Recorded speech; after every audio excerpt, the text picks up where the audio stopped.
Leviathan and the Lost. But why now? After all this time. Why, what now?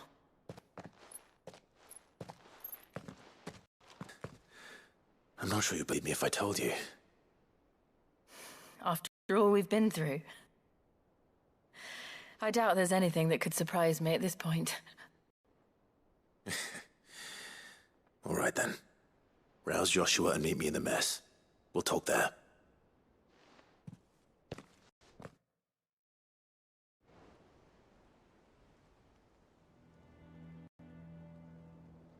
I see we're all here. So, what is it this time? I'm not sure yet.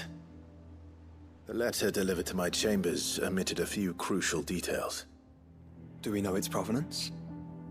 That was one of the details it omitted.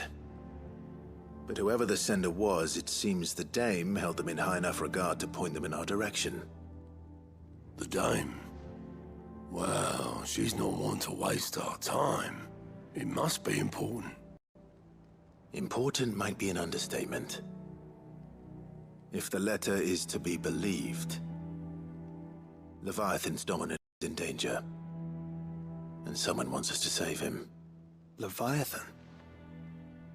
So the Warden of Water has finally returned. What has it been? 100 years? More. The Lost moniker dates back at least that long. Even our venerable lawsman would not have been so much as a glint in his father's eye when last the mighty serpent brought his crushing waves to bear upon the realm. But why the gap? I know it can be a few years before a new dominant's born. But over a century? Should the dominant of Water's bloodline have been severed somehow, it could have prevented a new dominant from awakening. But if one has awakened now, he couldn't have chosen a worse time. Every nation in the realm has lost its dominant. If word gets out that there is still one to be had, they will stop at nothing to claim it for their own. And the twins will be at war again, just when humanity most needs to come together. Did the letter say anything else? Only that if I wish to know more, we must meet in person. And that the Veil can arrange a meeting. If nothing else, you can be certain it ain't a trap. Famous last words. I'm coming with you. As am I. Thank you. Both of you. And Otto? Yeah. I'll keep an eye on things here. Didn't fancy coming anyway. Thank you. I shall leave the Invincible in your capable hands.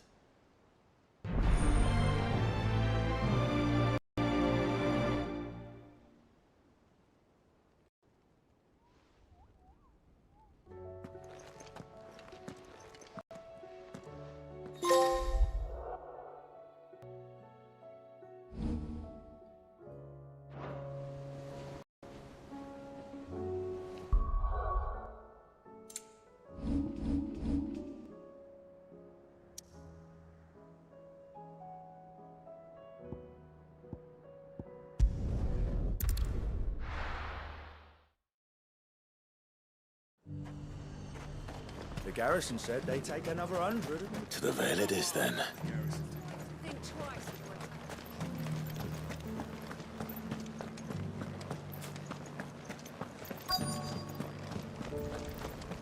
Looks like you've got first. But enough talk. How about Fancy a peek behind the veil. I'm looking for a Layla. You found one. So, will your friends be joining in? Or just watching? We're not here for your services. We simply want to talk. What you do with your time is up to you.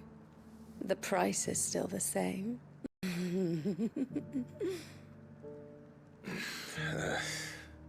We hear out the letter.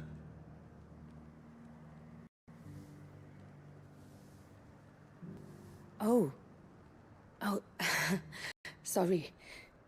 I suppose you'll be wanting to know who wrote it then. Among other things. Look, I'm just the messenger here. There's only so much I can tell you. Specifically? A location. North of town, on the shore of Isle of Feist Bay. There you'll find a tent, and the woman who can answer your questions. And that's all? Nothing else? Actually, one thing. There's more than flowers in the meadows these days. So keep that sword of yours to hand.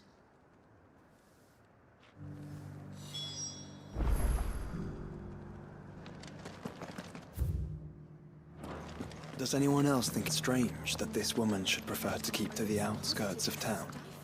Not if she realizes the value of the information she's party to. And the danger it puts her in. I haven't seen any of those beastly blue-eyed things.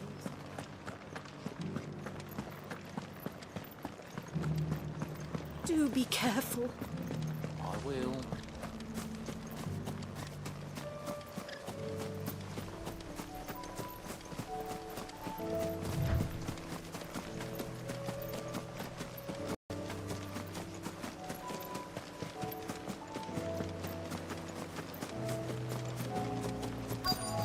The tent is where Layla said it would be. Yes, but who awaits us inside?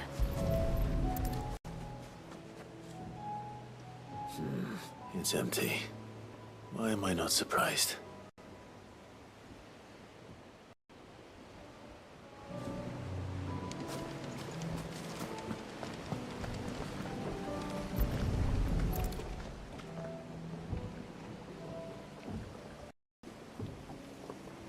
A boat. No prizes for guessing who that belongs to.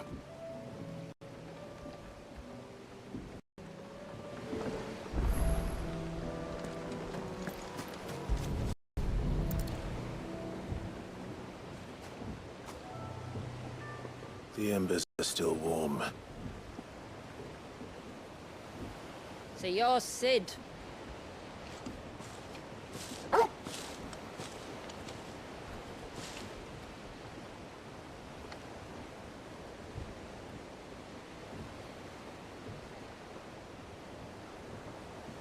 I suppose I must be. Which means you have me at a disadvantage. Apologies. I am Shula, tributary of Mysidia, final haven of the Moats of Water. The moats of water. The very tribe into which it was believed Leviathan's dominant was born. A people notable for their sapphire eyes and ivory hair. Yes, that would be impossible, since the tribe famously... Vanished. Was exterminated. Despite the best efforts of both church and state, we are still very much alive. Though we've managed to keep that fact hidden from good Krieger's faithful for over a century. Along with Leviathan's dominant.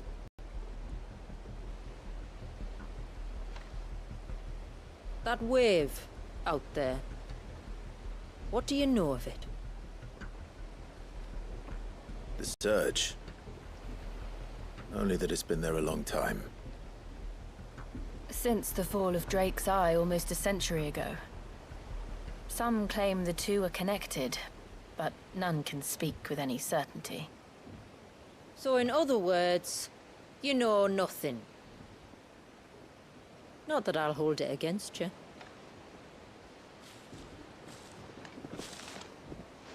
The wave was raised by Leviathan in an act of rage. Moments before the waters were stayed, and the icon and its dominant bound within. And you want us to? Rescue him. Yes. You see, a little bird told me about a certain outlaw with a singular knack for putting unruly dominants in their place. And ours is about as unruly as they get. For years, we've searched for someone who could hold their own against an icon. Someone just like you. So what do you say? Will you help us? What exactly did your dominant do to warrant this punishment? What did he do? He committed the greatest crime one of his kind can. He was born.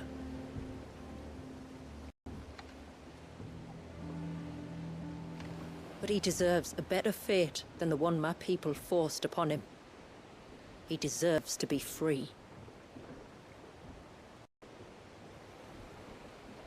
That's the rule. Very well. Far-fetched though your tale may seem, something tells me you speak in earnest. So we will do what we can for your dominant. But first, you will tell us everything you know about him and the means of his imprisonment. I can do better than that. I can show you. Care to take a trip across the bay? My people await you there. Lead the way.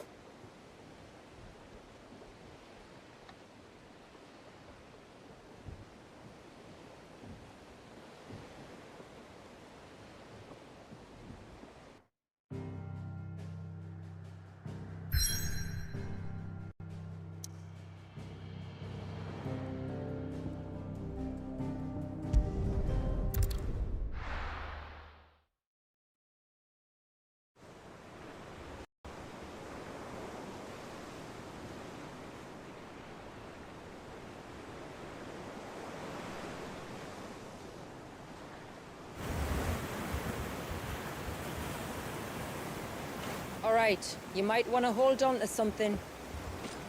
We're coming up on the wall, and passing through can take a bit of getting used to. I don't see any wall. Of course you don't. That's the point. It's a glamour woven by our ancestors to keep our village hidden from prying eyes. But don't take my word for it. Watch.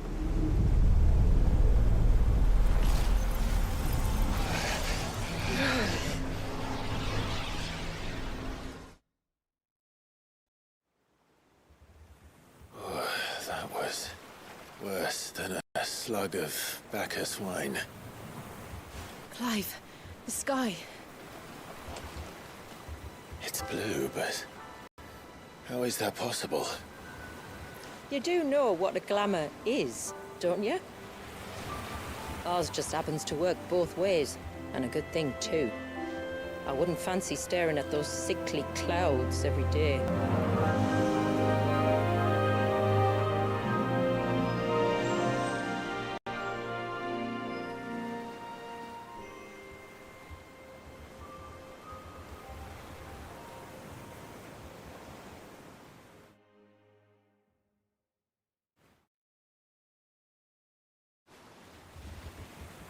And that concludes our little voyage. We're here.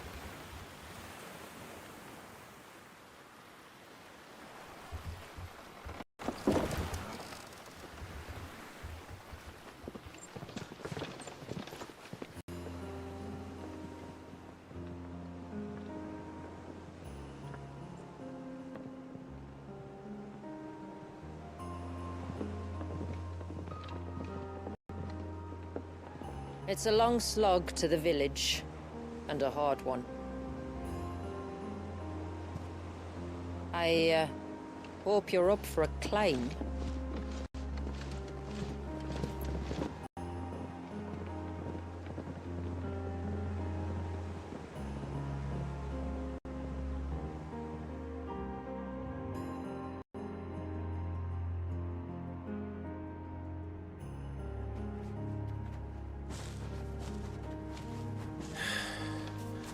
Finally.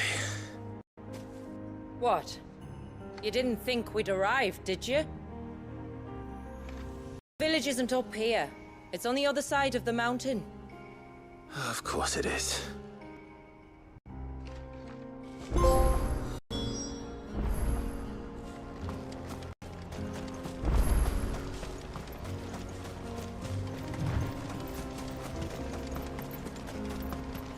Watch yourself, Sid.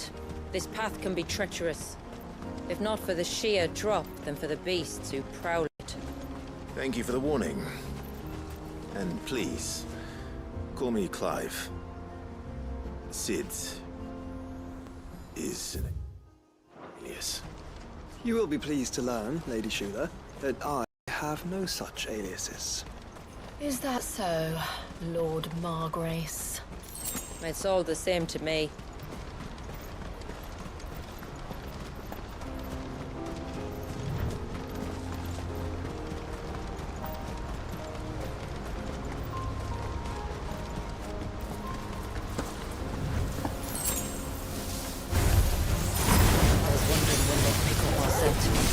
Stand back. We'll handle this. Will you now? Shall I keep my acts and spells to myself then?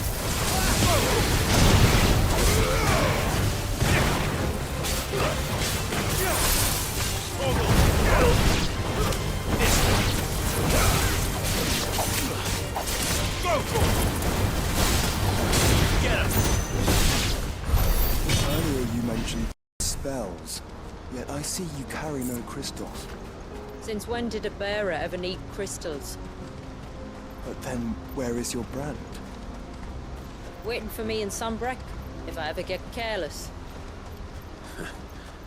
Then it's in for a long wait.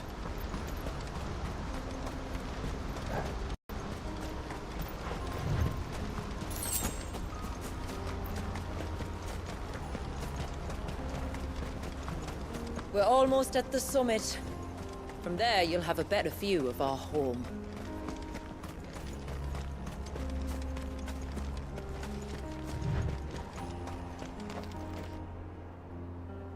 Few have ever set eyes on what I'm about to show you. Just so you know. This is not what I expected. Welcome, my friends, to Mysidia.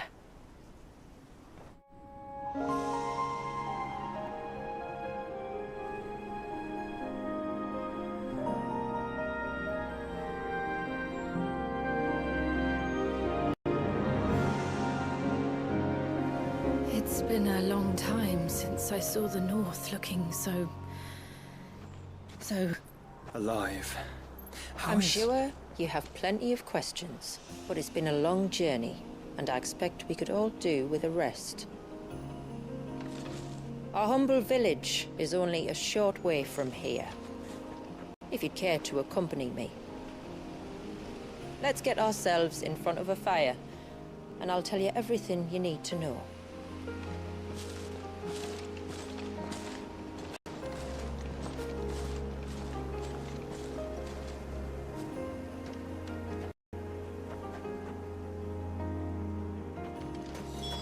It's beautiful, Shula. And we aim to keep it that way.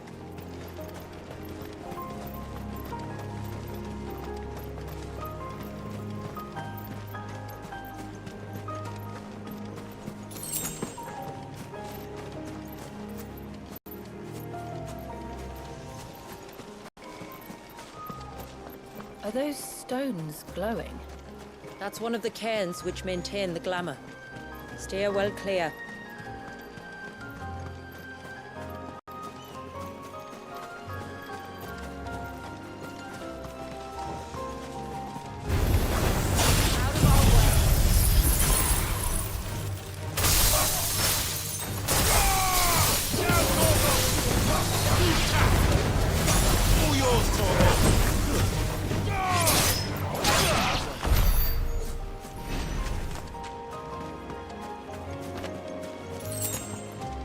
If the surge was an act of rage, One wonders what prompted it.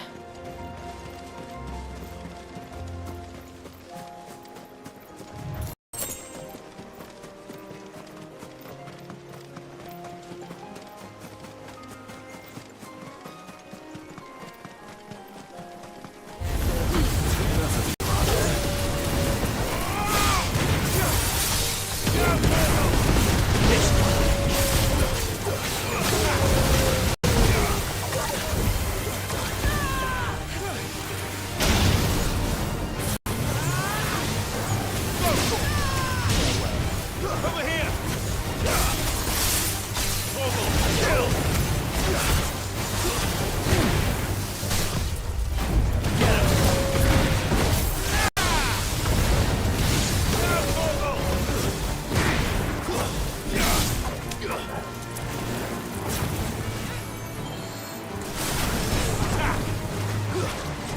Get him!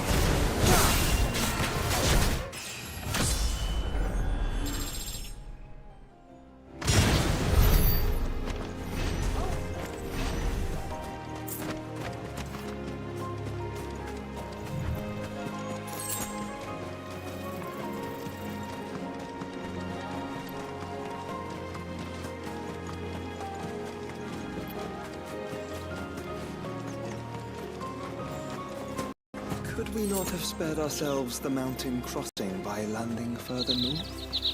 In clear view of the bay.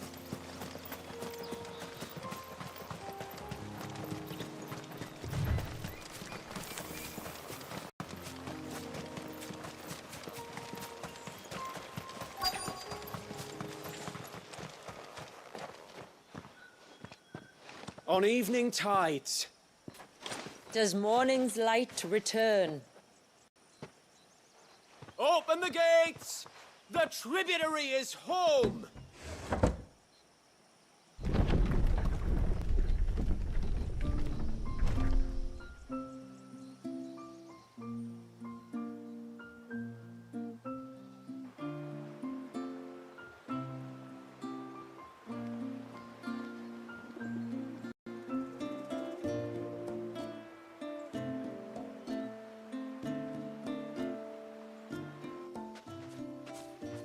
Outsiders? Well, I never. Look at the size of that dog. All right now, back to your duties. You'll have to forgive my people their curiosity. We don't get many visitors.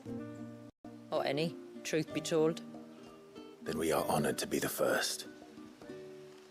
This is quite extraordinary. Like stepping into another world. So do you believe me now? You've made it difficult not to, my lady. But how did your people chance to settle here in the north? Unless I am much mistaken, the moats of water long called the coasts of southern Ash their home. Until Drake's Horn fell and the Blight forced them ever inland, where... We met our doom, along with our dominant. I see you've read the Gregorian Church's account, but perhaps you'd like to hear ours. That building over there is the Wooden Hall. It's where my people gather to discuss matters of import. We can speak more inside, once the place is ready to receive you. It shouldn't take long, but you're well to explore the village while I see to things. Thank you. We'll do just that.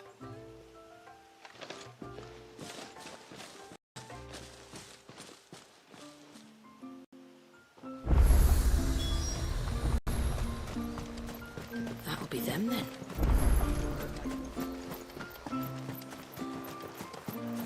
Look! Intruders!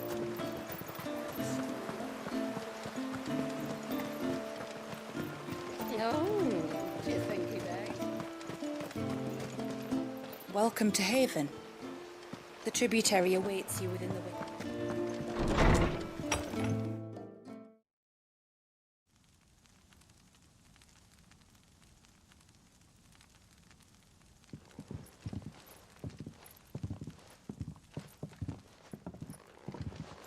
So what do you think of our little haven in the woods? It might not have all the comforts of a southern settlement, but at least it's ours. And there's a lot to be said for that. It can't have been easy keeping this place a secret. Not easy, no. We've dedicated our lives to maintaining the glamour that conceals us. Us, and Walias. This man, Walias, is he Leviathan's dominant? That's right. Though he's no man, Walius is still a baby. A baby? Forgive me, but you said that the Dominant and his icon were bound inside the Surge almost a century ago. That would surely make him older still. It would, if he'd been allowed to age. But the spell robbed the poor bairn of even that. I'm sorry. Walius was the son of my great-grandfather. Leviathan awoke within him almost immediately. But instead of allowing the lad to live out his life as a valued member of the community, my ancestors sought to put his power to other uses. Sadly for them, the Icons sensed their treachery and summoned a wave so large it would have swallowed the entire village if my ancestors hadn't stopped him. Then it is not the Surge that binds the child, but time itself. Yes. Forgive me. I'm still not sure I understand. I'm not surprised. It isn't the easiest thing to explain. Which is why it might be better if I took you to see him. Show you exactly what he has to endure. That is why we came. Then let us be off. There's a road that leads north from the village. It'll take us right into the Surge.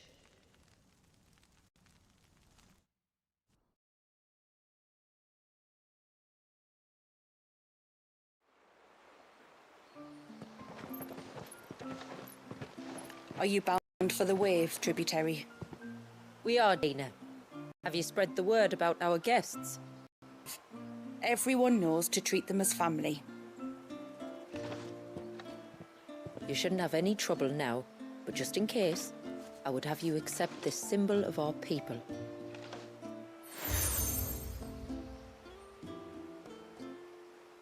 That's very kind. I look forward to meeting the family. The feeling's mutual.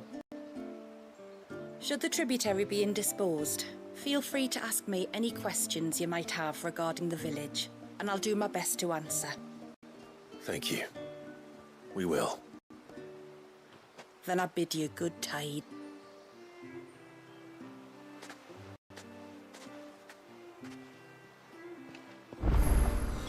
Our storehouse lies across the bridge. You are Sid, aren't you? The man the tributary told us about? I wonder if you could help me. With what exactly? Oh, nothing too troublesome. Do you know my husband, Pavat? He's the village smith, among other things. Anyway, his name day's not far off, and I wanted to make a gift for him. He's a craftsman, you see, and he's been fretting about running low on the flowers he uses for dye making, so I wondered if you might collect some for me and give them to him. Would this gift not be better coming from you? Perhaps, but it can't, for reasons I can't go into. Please, I know it sounds daft, but I'd be ever so grateful.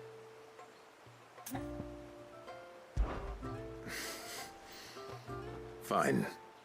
Which flowers does your husband need? The sweet little blue ones that grow around the fount. Elder's blessings, they're called. We use them to dye our fabrics so we always feel close to water like they are. You don't need to go to the trouble of picking them yourself, though. Just speak to the field hands and ask them to share their harvest with you. 2 basketfuls should be enough for my husband to be getting on with. 2 basketfuls it is.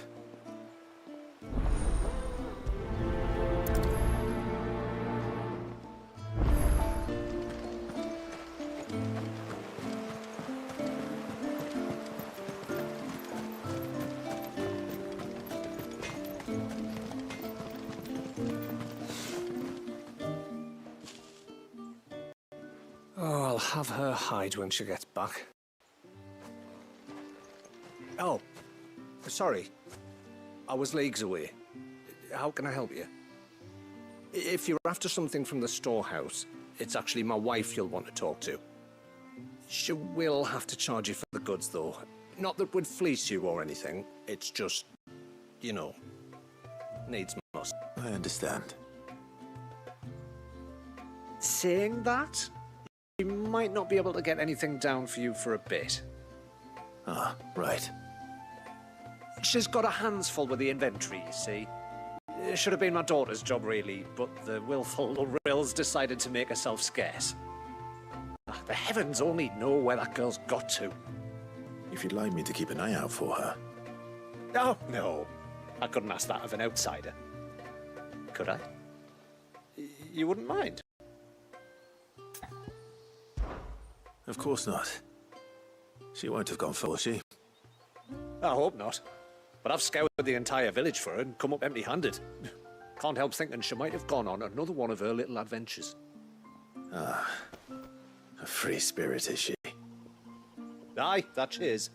Can't get her to sit still. Especially once she heard you lot were on your way. Outsiders! You should have seen her little eyes light up. Oh, if she wanted to watch you arrive, she'd have made for the low gate where you first came in. The guard there might have spotted her. Maybe you could ask him. Ruka, her name is. All right.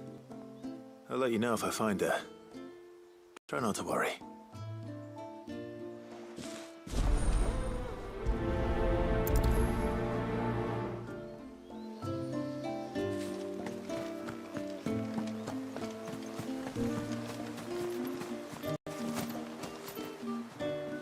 Excuse me. I wonder, might you be able to spare a basket of Elder's blessings? Pavard's wife tasked me with collecting some for her husband, and suggested that I speak to you. Ah. Werda wants you to bless her better half with the fruits of our labour, does she? Go on then. Give the old fool something to squirm about. I'm sorry. Ah, don't worry about it.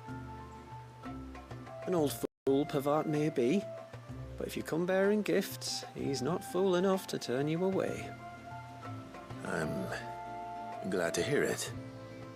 Thank you.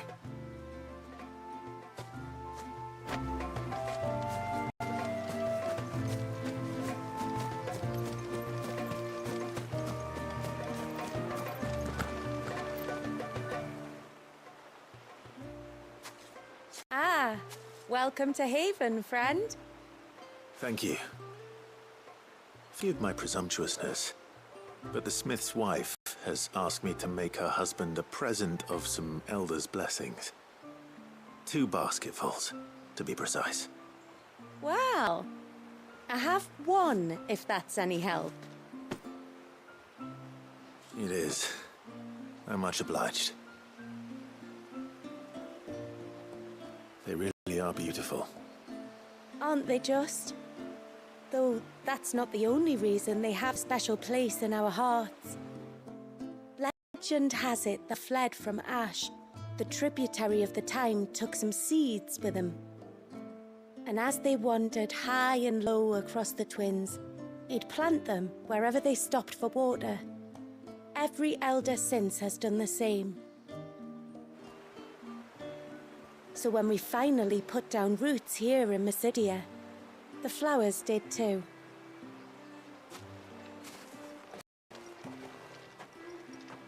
Well, that's 2 basketfuls. Time to visit Pavard.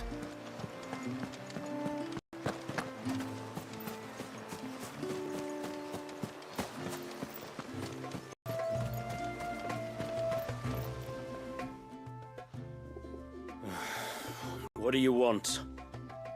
Your wife asked me to bring you these flowers.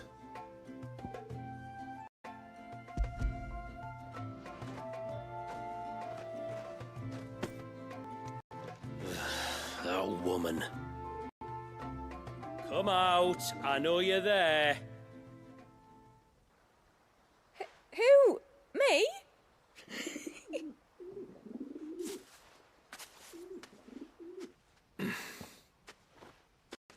Would either of you care to explain what's going on? I'm sorry.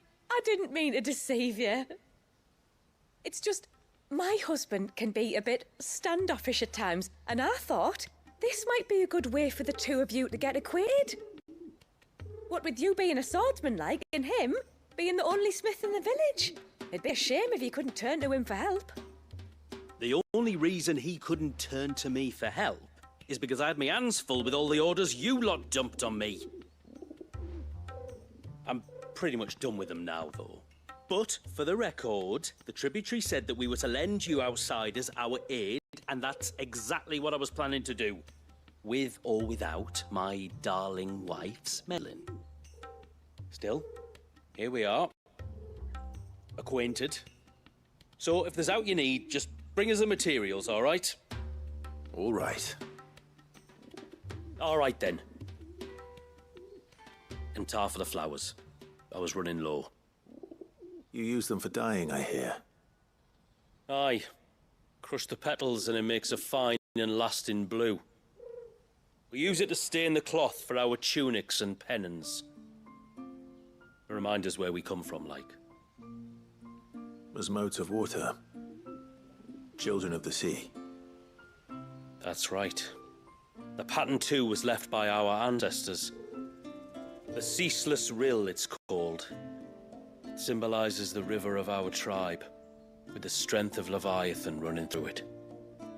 And no matter how that river has ebbed and flowed, changed its course, the flowers have always been with us, growing on our banks. I should get back to work. If you need something crafting, let me know. I will. It was a pleasure to meet you.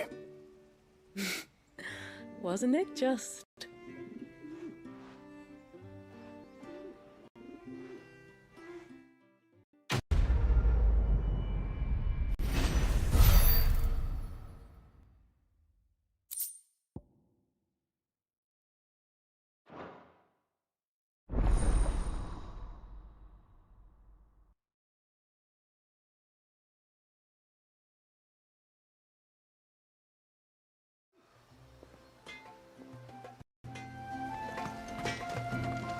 Yes?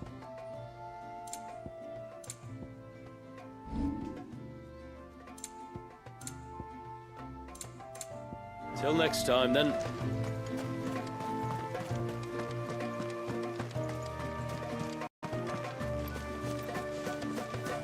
Hear me, mine ancestors.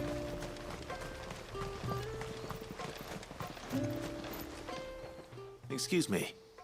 You haven't seen the storekeeper's daughter, have you? Little Ruka? I have, as it happens. She went out through the gate not long ago. Out of the village? Alone? Aye, she does all the time. There's a path off to the left which leads down to the river. Nice little spot, that. And safe as you like. The beasts of the mountain don't dare come so close to the village. That's where she'll be. Go and have a look if you don't believe me. I will.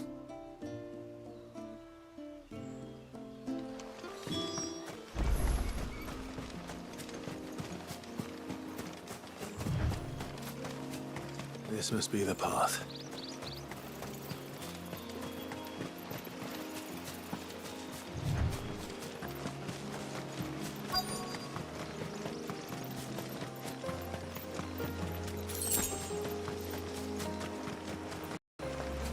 They're not... It's you! I've been looking everywhere for you. You must be Ruka. You know my name? Can you lot read minds? Your father asked me to keep an eye out for you. You left without telling him where you were going. He was worried. But I went to look for you. Well, now you found me. What do you say we head back to the village and let your father know you're safe? All right. And on the way home, you can tell me all about the world on the wall. I want to know everything. Everything might be a stretch.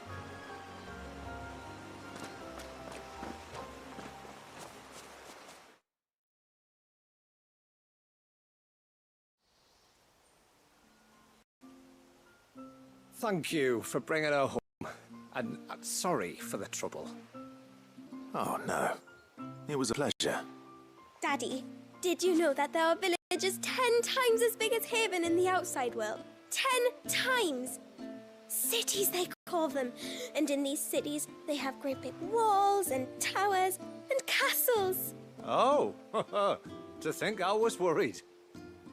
You can tell me all about the outside world later, Sweet Pea. Now go and help your mum with the stores. All right.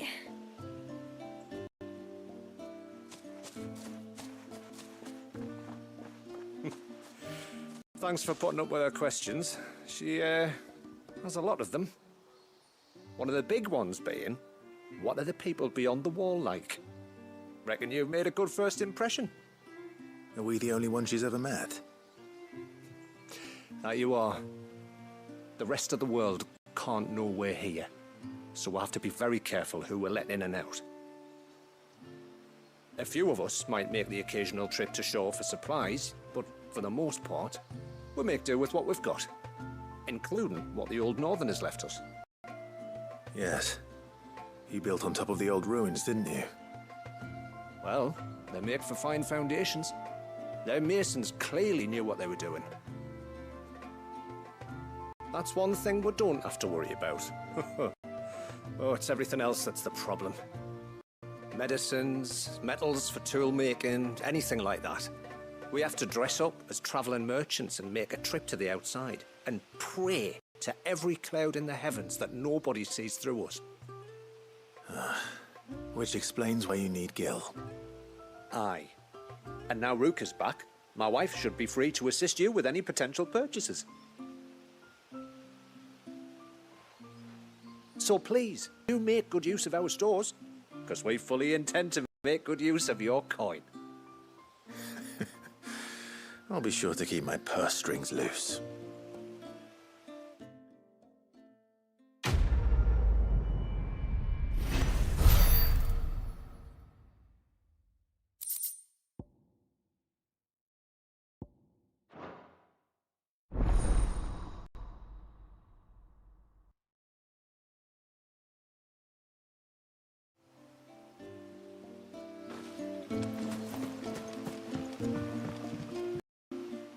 Thanks for bringing me daughter back. I don't grudge her looking for adventure, but she's got to pull her weight like the rest of us. Anyway, now we've got the inventory done, I can attend to my own tasks, like seeing to our visitors' needs. So, is the route you wanted? I will have to charge you. Well, if you're sure you need it, here you are.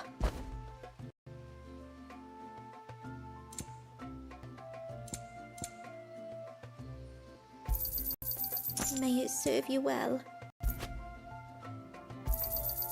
Here you are. Well, if you're sure you need it. What do you think tributary season is?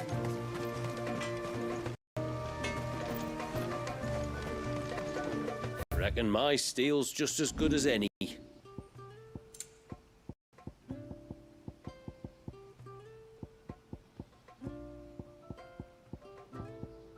A good tide to you.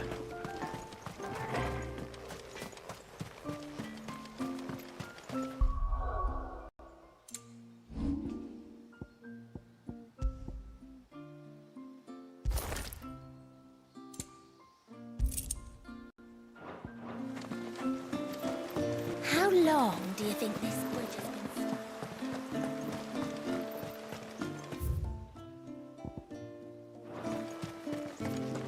Suddenly, there were curls everywhere I looked.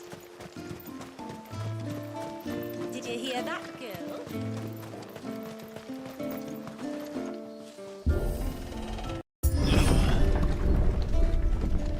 There's a pair of ships just up ahead. Ships? But are we not still leagues from the shore?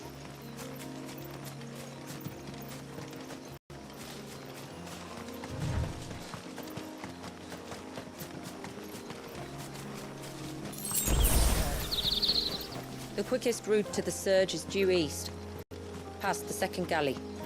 Shula, how did these ships come to be here? What do you imagine happens when an icon of water gets angry? Really, brother, did you have to ask?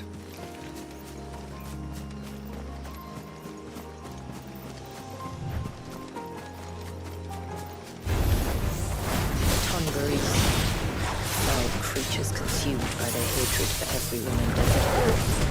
Everything save sharp knives, it seems. Now, Torgo! Over here! All yours, Torgo! Over here! Go, Torgo! Stay down!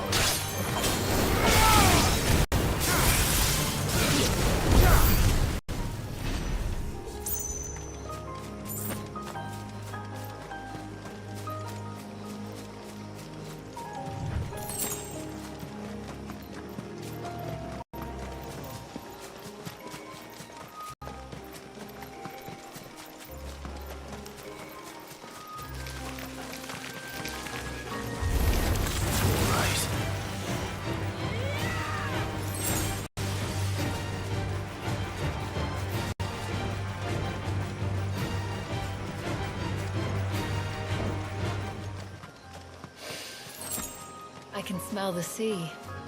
It's not far now.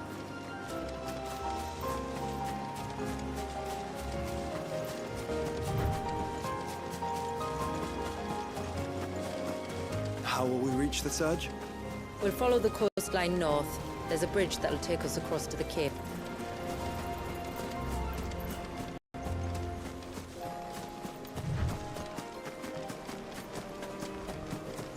Might I inquire about the ray of light? It's what prevents the surge from being reclaimed by the sea. And Wallius by his people.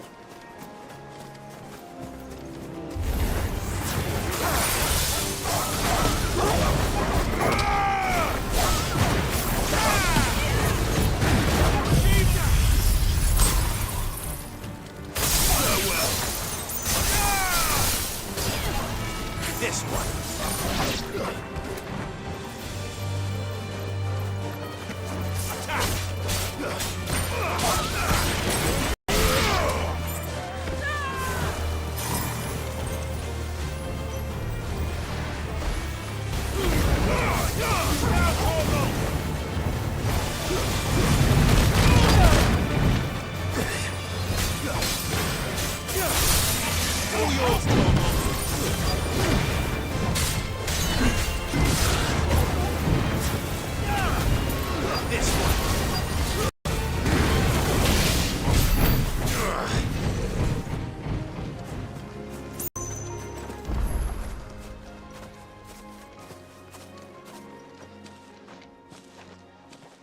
You said before that the child is bound within the surge. But you've yet to tell us how we're meant to reach him. I trust we won't have to hold our breath. No. The surge wraps around the cape without engulfing it. If we continue to its tip, there is a path down to the seabed. And the wave's origin. Right. It won't be the first dominant we've met at the bottom of the ocean.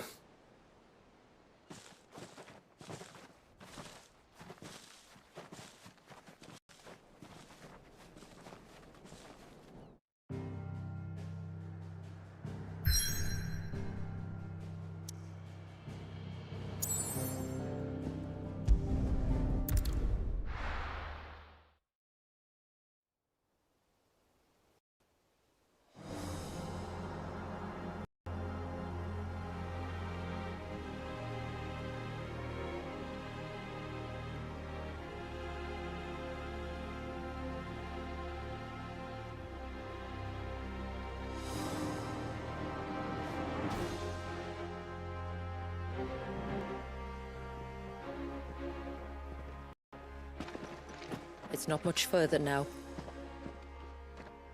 The path seems well kept. Do you and the villagers often come this way? Only me. Once every new moon without fail. It is my duty both as village elder and Wallius's descendant. But surely no one blames you for what happened. Why should you bear the responsibility alone? You misunderstand. I do it because I want to. To show him that he isn't alone, and that there are still some of us who would see an end to his suffering. suffering you will soon witness with your own eyes.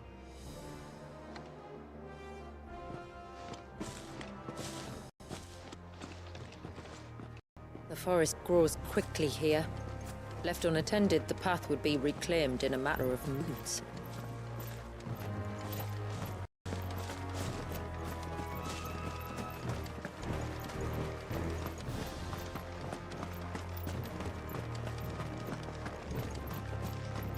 Does the light point the way to the child? It does indeed.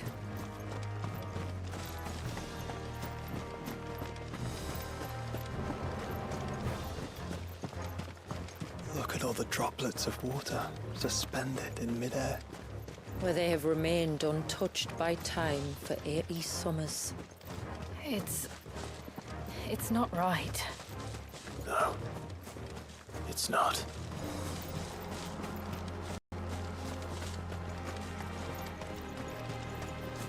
There. Up ahead.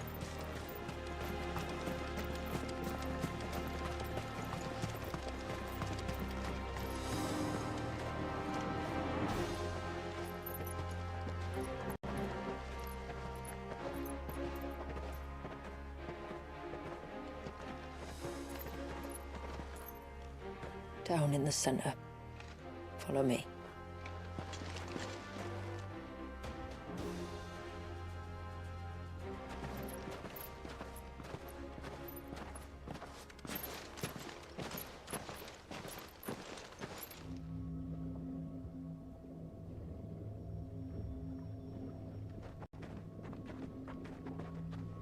He's still primed. I'll never forget my first priming.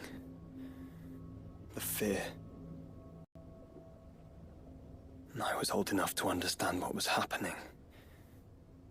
One can only imagine how this poor child felt.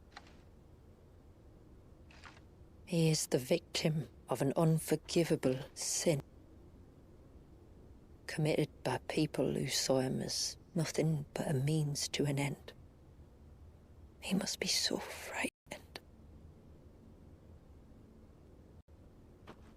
Then I'll ease his burden. You don't mean? I'm not going to hurt him. Contrary to the tales, I don't go around killing dominants for no reason. What if I told you there was a way to remove Wallace's icon? I tell you, you were a madman. It's hard to believe, I know. But it can be done. Though, it isn't without its risks. Part of the icon remains no matter what. So, it might still come to violence. I don't know. It depends on the dominant. I've seen things end well, and I've seen things spiral out of control. But I do know one thing. If we turn our backs on this child, there will be no end to his suffering. And I think that a worse fate than the alternative. Don't you?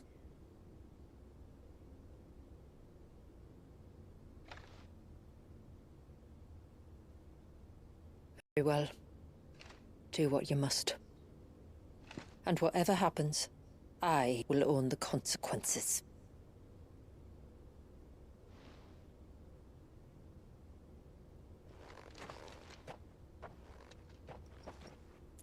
Don't be afraid, little one. Let me bear the weight.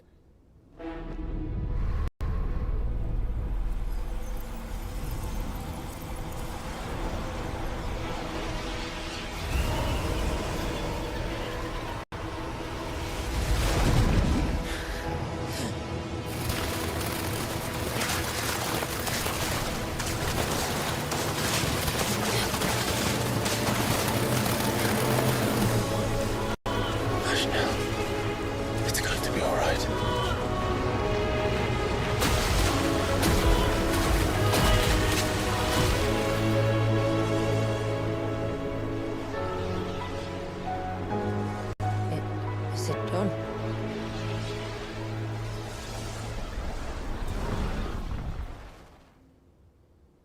I think so. I can feel the icon inside me. But something's wrong.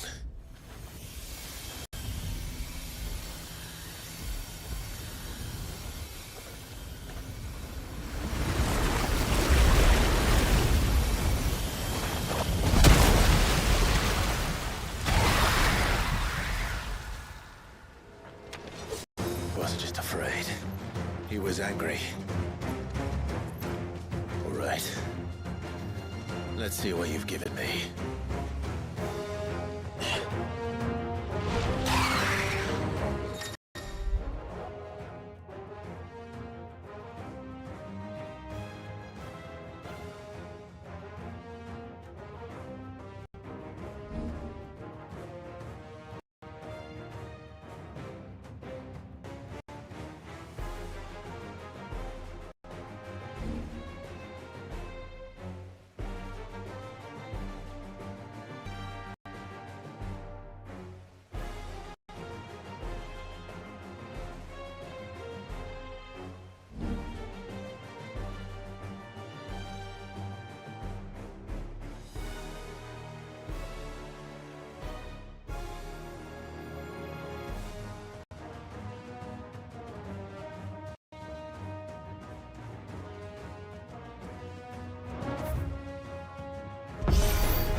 Just another formidable adversary nonetheless.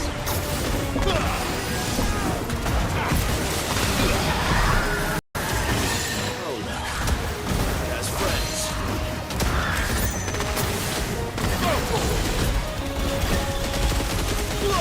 All yours,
Farewell.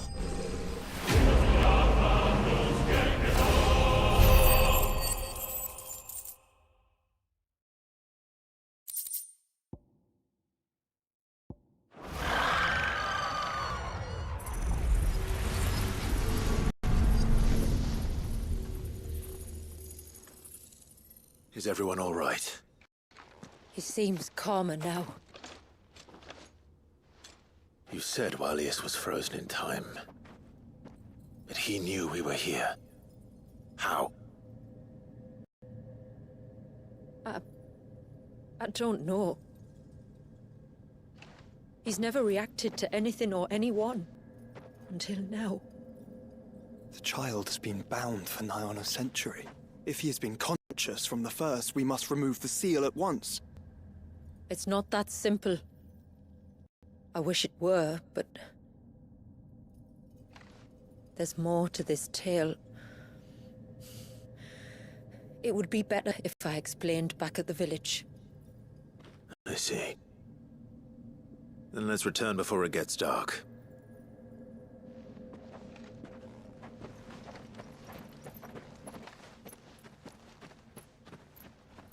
I'm sorry, Walyas. I will make this right.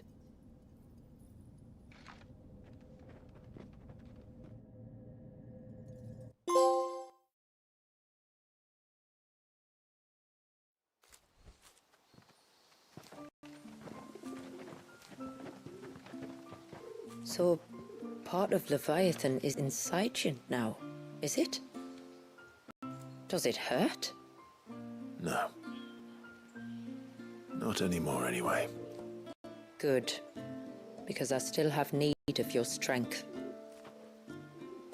If you want to know the rest, we should head to the Witten Hall. Of course.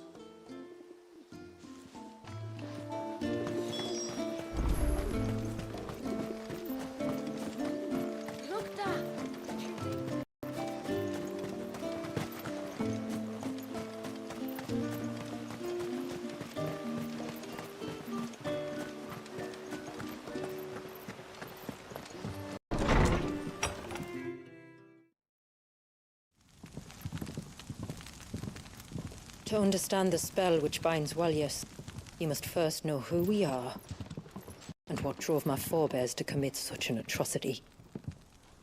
This tapestry is our story, the one that brought us here. After generations of wandering, my people sought refuge in northeastern Storm, some 170 years ago. But in exchange for our safety, the Gregorian Church demanded we renounce our faith, and branded us heretics when we could not. To be exterminated, as a lesson to others. And so was it chronicled in the imperial histories, for anything less would have made the Church seem weak. Yet a handful survived. The few who did fled north and west, and in doing so discovered two things that would forever shades. The first was an old legend, revealing how to make your very own Mother Crystal. I've heard that one before. Yes, yet it gave them new hope, however false. Our ancestors convinced themselves that they could recreate the divine if they could only find a strong enough heart. A living being capable of channeling torrents of ether. And the heavens provided. A dominant. Well, yes. They'd stumbled across a nostrum in an ancient ruin, which they believed could provoke a sudden outpouring of a creature's ether. They meant to enrage his icon. Leviathan would have destroyed everything, had our people not made their second important discovery. A means to stop time itself. Where did they find that? The Northerners had no such magics, or they would have used them. When our ancestors first arrived, the land was uninhabited, save for an old witch who lived on the highest peak. Her body had been consumed by the curse, a cruel payment for her long years of service to the Northern Thanes. So desperate were they to prevent the fall of Drake's Eye, they'd forced her to devise a spell to stop time. But Drake's Eye did fall.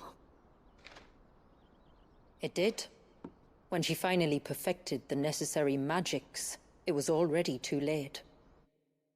As punishment for her failure, the Thanes exiled her to this forsaken place to live out the few days she had left. Knowing her suffering, our ancestors cared for her as best they could, and in return, she gifted them her spell. That even though she should die, her legacy might live on.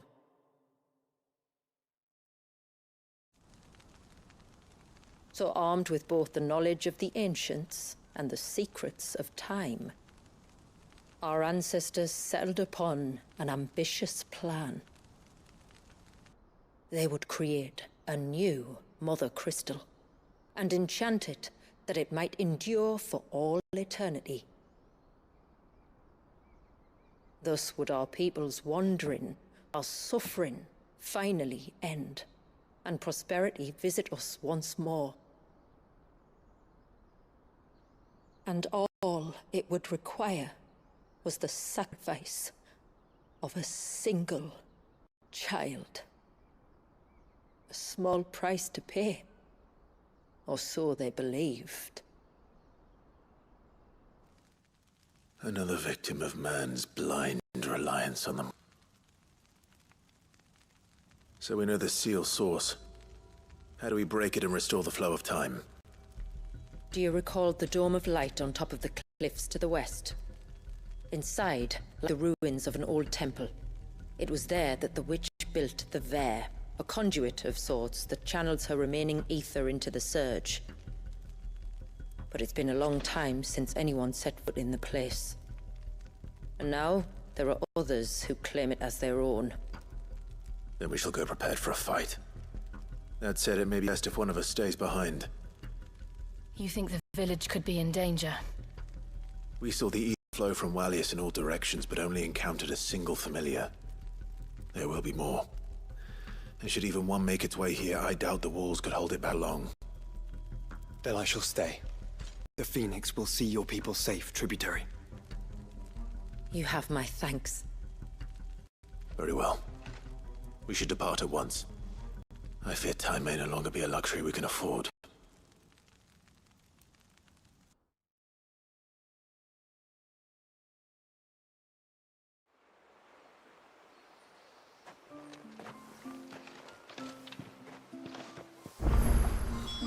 The Vare is not easy to find.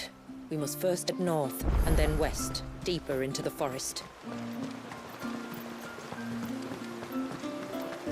No sign of the child. Yes? Flawless.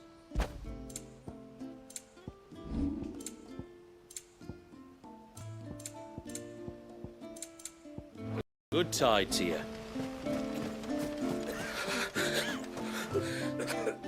Just try to breathe. That's it. Is everything all right? Ah, you're the outsider. I'm Fannet, healer by trade. And this is Talor, one of my patients. He took ill not long after you arrived. Nothing too serious, I hope. I hope so too, but... But... This affliction, it's like nothing I've ever seen. He complains of feeling chilled to the bone, but there's no fever to go with it. And my most powerful antalgic hasn't done a thing to ease the pain in his chest.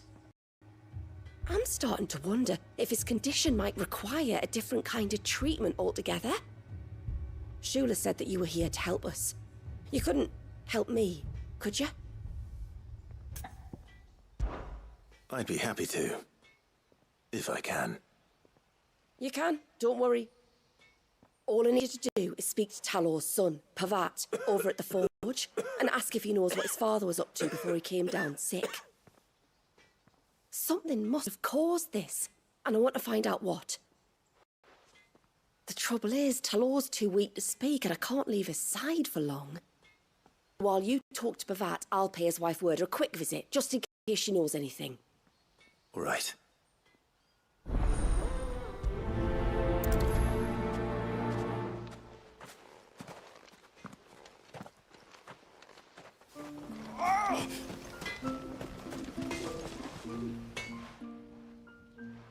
Oh, do you need something?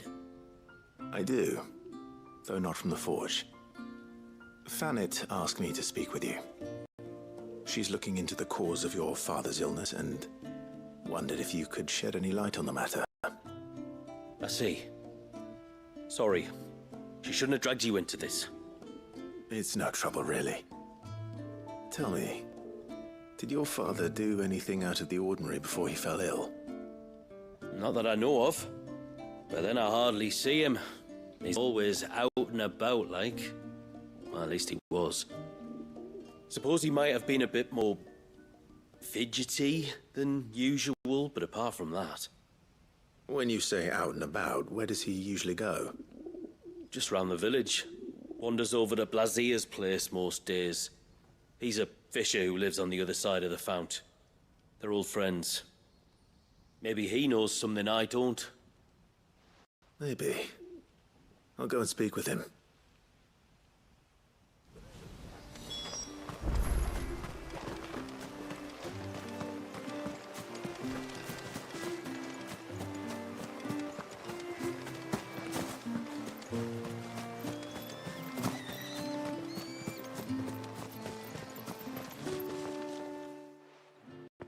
Greetings, stranger.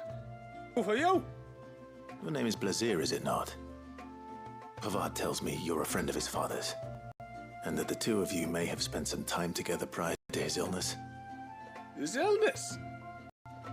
Talor's never been ill a day in his life. I don't know why he'd start now. Oh, Fanny doesn't know either. It was she who asked me to look into his recent behavior on the off chance it might explain how his condition goes. Oh, I suppose there was something that struck me as a bit odd. He kept asking about the woods.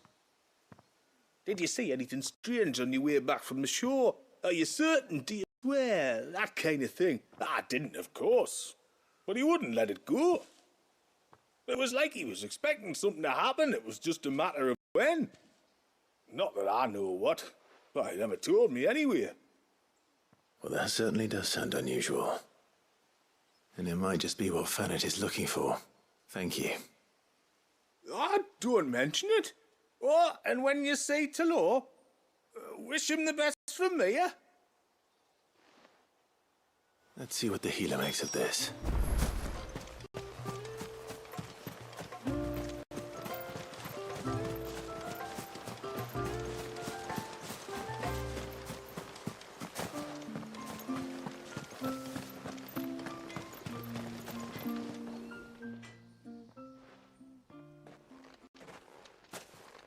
I spoke with Werder, but she couldn't tell me anything. Did you have any better luck? Nothing conclusive. But there was one thing. Blazier, the fisherman, told me that Talor had taken a sudden interest in the forest of late. He kept asking him if he'd seen anything unusual there on his way back from the coast, but never let on what exactly he was expecting him to have seen. The forest between here and the coast. Surely not. But then... I can't say for sure. But I think Talor's illness might have some connection to the Tomberries. You may have encountered them during your time here. The small, scaly beastmen. And you think they may have caused Talor's illness? I do. At least in a way. And if I'm right, it's no wonder the treatments I've been trying didn't work. Oh, I know it's a lot to ask, but would you go down into Father's Fell for me? There's an altar there, and if my fears are true, an offering upon it. What is going on here? Please. I'll explain everything when you return, but time flows fast. I beg you, make haste for Father's Fell and take the offering from the altar. Talor's life may depend on it. Very well.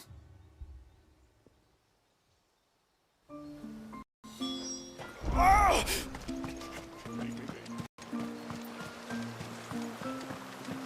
Bastard things. Oh, I never should have let him go. Ty, take me. What am I gonna do? You've got to help me. You are a force to be reckoned with, are you? Why do you ask? Eh? Oh, sorry. I should explain. My name's Kitav. I'm worried about a friend of mine. He went into the forest and he hasn't come back. Would you help me find him? I'd try. Tell me what I need to know. Of course. You know about the glamour our ancestors cast to keep this place hidden, right? Shula told us about it, yes. Right. So you know the cairns we use to maintain the spell? Well, it's me and my friend's job to maintain them. If it weren't for the likes of us, it would have faded years ago. So your friend went into the forest to visit one of these cairns? Aye, that's right. He said he was going down to Father's Fell. There are 2 cairns out that way, one by the banks of the Swift Run, and another near the Winged Wains, the ships in the forest. All right. How will I know this friend of yours? His name's Nassef. He's about my height, but clean-shaven. If you could track him down and see that he's come to no harm, I'd be much obliged. I'll search the village, just in case anyone's seen him, and meet you back here. Very well.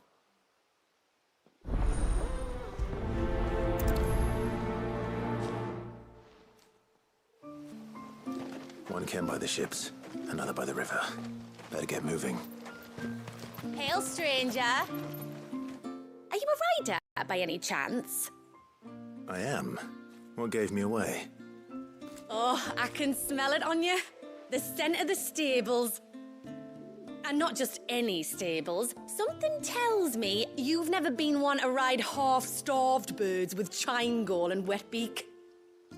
If I had a guess, I'd say your bird eats only the finest greens and has her feathers groomed twice a day with a curl hairbrush. Nothing but the best for my Ambrosia. Ambrosia, eh? Pretty name. What's she like? Well, she's tall and strong. And her feathers are as white as snow. You're joking. You've got a white chocobo. I have, yes. I suppose they are rather rare. This I've got to see. Can you bring her here? I would if I could, but I doubt Shula's skier could hold her. Me dad's got a boat. And he chocobos before. You could get him to bring her. It'd be perfect timing and all. He's preparing for a trip beyond the wall as we speak. I'm sure he'd help you if you asked. He would. Well, I don't suppose it would hurt to have Ambrosia around. All right then. Where could I find your father? He'll be in the storehouse on the other side of the brook. Tell him Manda sent you.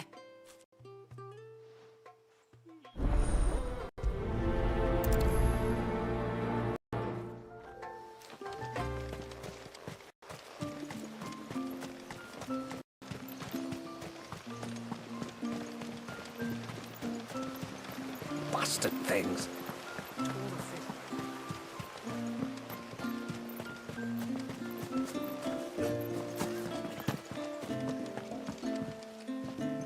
You one of the outsiders, then?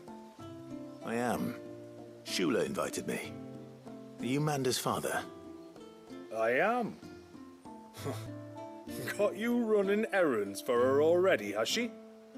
She's asked to see my chocobo, but I'd need your help and your boat to bring her here. Or you could just say no. Honestly, that girl and her birds, she'll be growing feathers soon enough. Well, truth be told, I didn't take the idea seriously at first. But thinking about it, it would make it easier to get around if I had Ambrosia here. Can you help? Well, if you're sure that's what you want. The tributary says we're to treat you lot as we would each other. So, if you need me to ferry your bird over, then that's what I'll do. Still, they don't take the water easily. I'll need you to bring us a milk gourd or two to keep her calm on the journey over. And where would I find one of those? Oh, don't ask me. It's been years since I last brought a chocobo across the bay, and I'm told the world's changed a fair bit since then. Where do you usually get your stable supplies from? Well, the man who made Ambrosia's tack lived in Martha's Rest, and if I remember correctly, he traded in chocobo feed too. So I suppose I'll go and ask him. I'll be sailing over to North to pick up some supplies. While I do that, you collect your bird and your gourd, and then meet me by the shore. Just don't take too long, all right?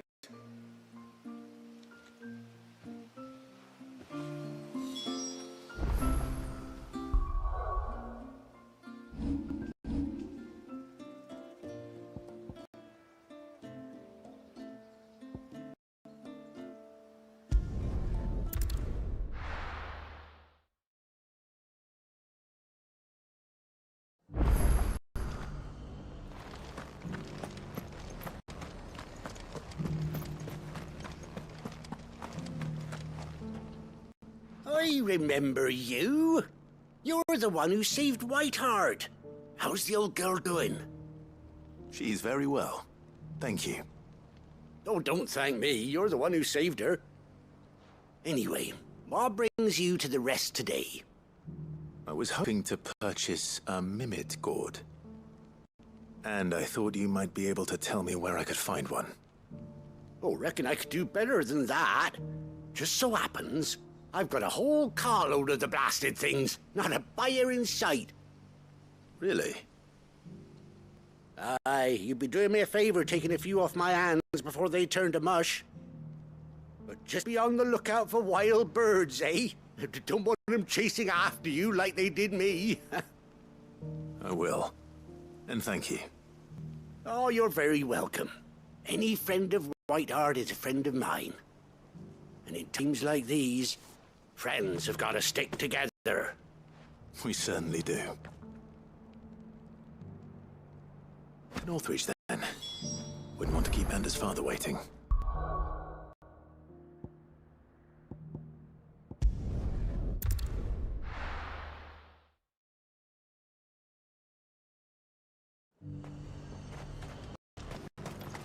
And now I'll help the garrison today.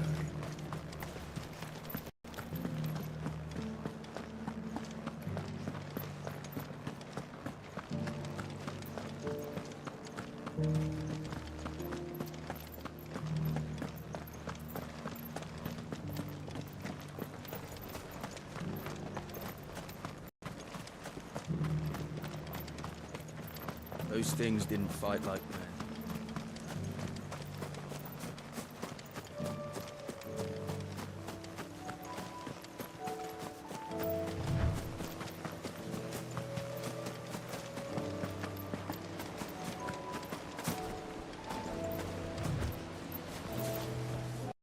Ah, there you are.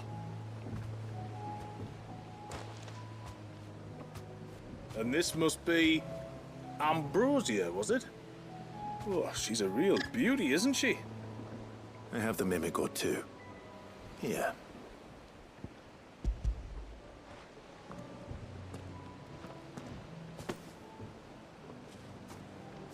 Thank you kindly.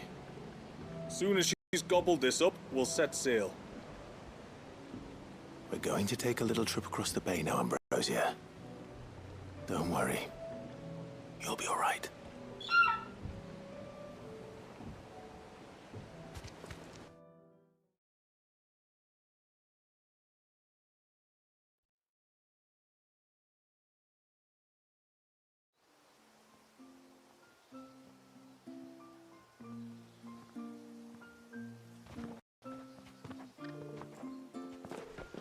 Well, we made it. You didn't all? She is as white as snow. You're beautiful, aren't you, girl? Brave, too. She was calm as you like on the journey over. The Mimic gourd will have played its part, of course, but passing through the walls enough to spook most birds even then. Not this one, though. Ambrosia's been through a lot. I doubt there's much that could unnerve her now. Not with a beloved master by her side. No. It's you who looks after me, isn't it, girl? Anyway, thanks for bringing her here. I hope I can breed a bird like her someday. And if you and Ambrosia need ferrying back to Northreach, you only need say the word. Thank you. But I think we might explore Mysidia together. What do you say, Ambrosia?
There is a matter with which I would beg your aid. Of course, what is it? Please, not so loud. Something serious then? Yes. I think we might have company. I was passing by the low gate when I saw a figure moving among the trees up on the cloak. At first, I thought it must have been you or your brother, so I didn't say anything, but the more I think about it, the more certain I am that the figure looked familiar. And you're sure it wasn't one of the other villagers? Positive. I think it was someone from outside the wall who has found his way inside. Of course, it could just be my imagination playing tricks on me. I only caught a fleeting glimpse, and it might have been you or your brother. But if it is who I think it is, we cannot allow him to leave now that he knows we're here. Would you go and see?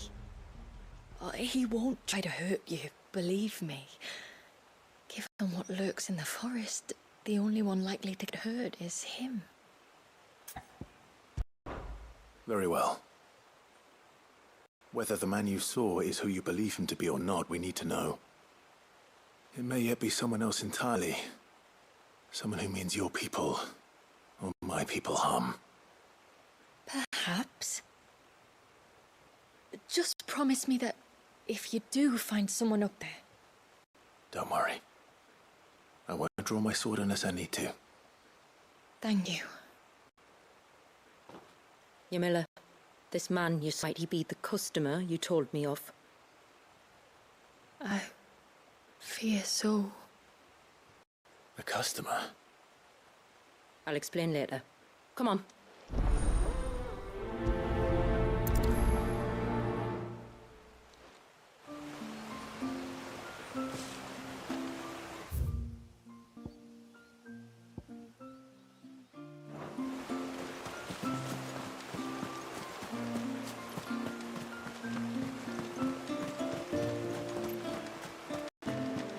If we pick too many of the flowers, there won't be...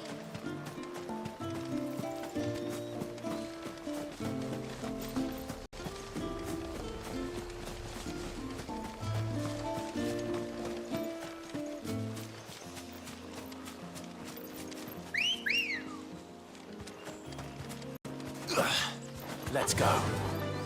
Yeah!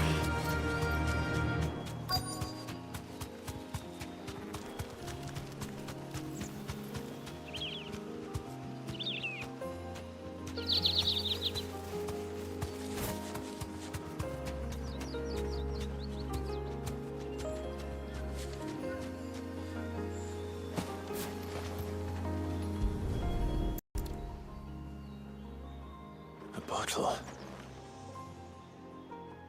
Breath of the arbor. Perfume from Sunbrag. Looks expensive too. Who's there? Stop!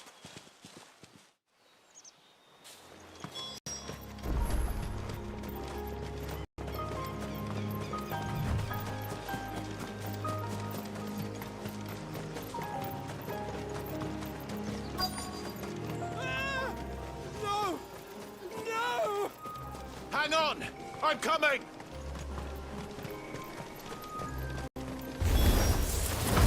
Don't eat me! I'll give you gut rot, I swear! Stand back. I'll handle this. Get him!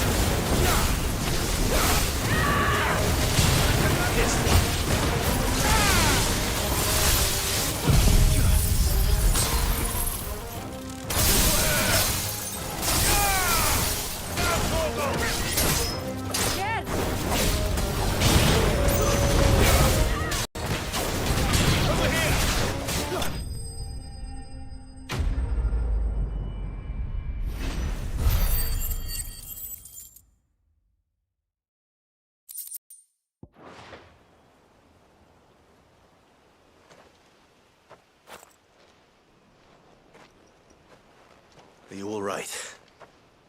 I'm more than all right. I'm saved! Oh, I could kiss you! Maybe you should introduce yourself first. Hervey! I knew it was you! What are you doing here? I came to see you. Oh, my little canary, it's been so long. Thank you for saving him and sparing him. Who is he? Hervey, one of many clients from my employment beyond the wall. One of many clients? We spoke every night of our plans together. Whispered songs of love into each other's ears. And then you upped and vanished without so much as a word. I left you a note, didn't I?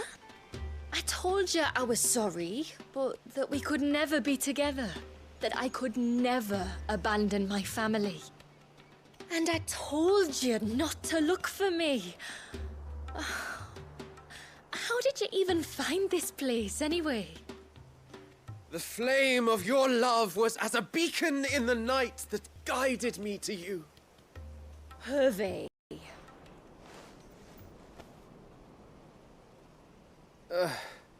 I was walking by the coast near Northreach when I saw a lady who looked like you.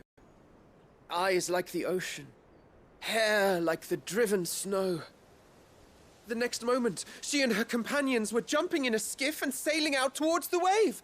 So I borrowed the nearest boat and started rowing. It must have been Shula bringing us here. So what? You rowed, found a nose how many leagues across the bay, simply because you saw a woman with white hair. And as I did, skies changed from a dull and hopeless grey to a bright and benevolent blue. That was when I knew for certain that my little canary was close. Oh, why did you come? You should have forgotten me, as I tried to forget you. I cannot leave my people, Hervey.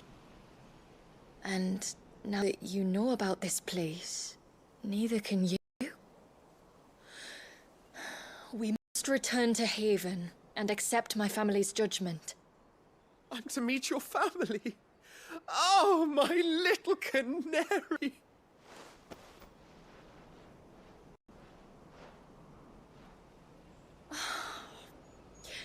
Please, come and see me later. You did as I asked, and must be rewarded for it. But first, follow me, Hervey. To the end of the world and beyond.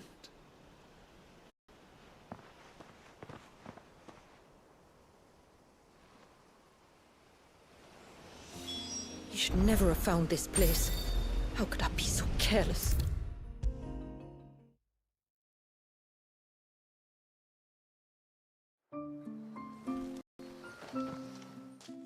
Forgive me. There's nothing to forgive. You two met at the Vale, I take it. When I worked there, yes. To earn the coin that my people need to survive. Though Mysidia is our sanctuary, there are certain necessities that it cannot provide. And for that reason, some of us seek employment beyond the wall. Yet few are the opportunities for followers of a strange faith in a strange land. And so you supported your family as best you could? I did.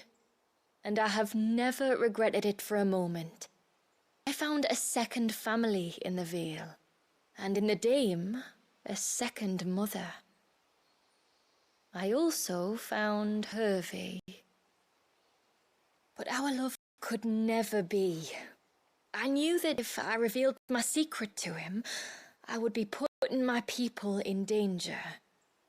But that if I did not, I would be living a lie, unable to return home. What will happen to him now? Since our people settled in Mysidia, uninvited visitors have been few and far between. but not unknown. Explorers, survivors of shipwrecks. None lasted long. I see. That was before my time, you understand? I've never had to make a decision like this before. Ymilla, know that I do not blame you for any of this.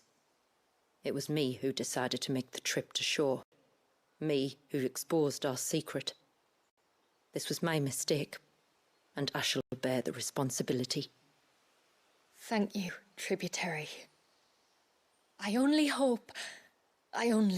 beg you to remember that Hervé means us no ill will. He's just a fool. A fool who loves me. I will take that into consideration. But yours is not the only voice I must listen to.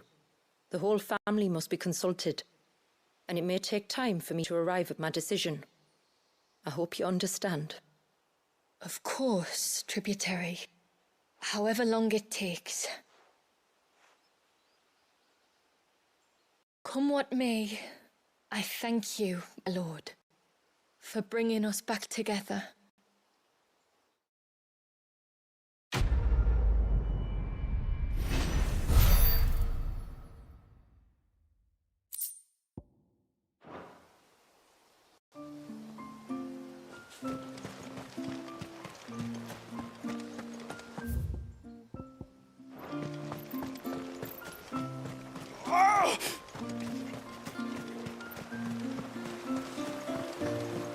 Bastard things.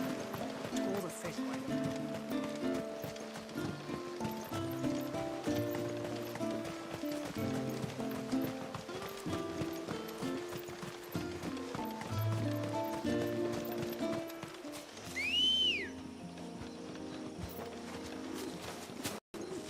Come on. Run like the wind. Before, we turned east at the shipwrecks to reach the coast. Now we must head in the opposite direction. Left it is then.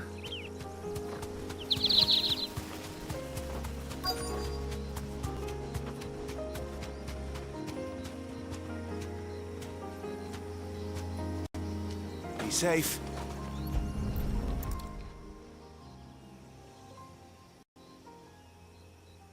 Well, here's the cairn.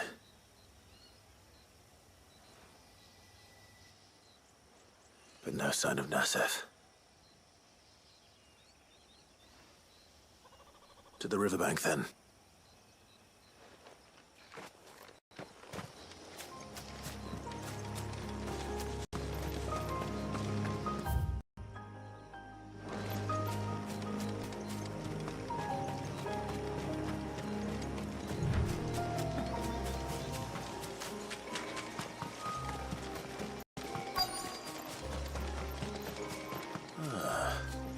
Who have we here? I'm looking for a man named Nassef. Aye, I know him. Takes care of the cans. Wait, you didn't think I was him, did you? Sorry, mate, I'm just out to gym myself a few ibexes. What do you want with the lad, anyway? His friend, Katav, asked me to look for him. Apparently he ventured out to work on one of these cairns and didn't return.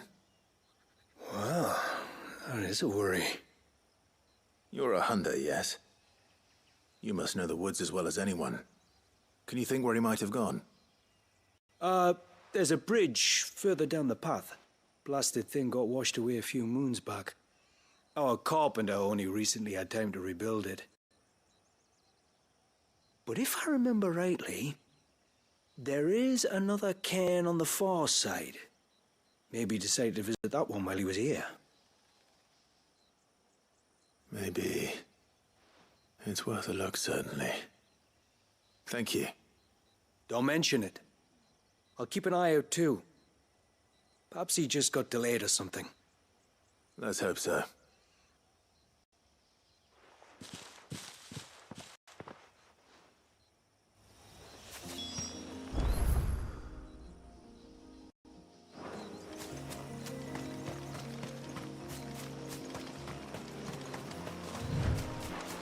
must be the bridge the hunter was talking about.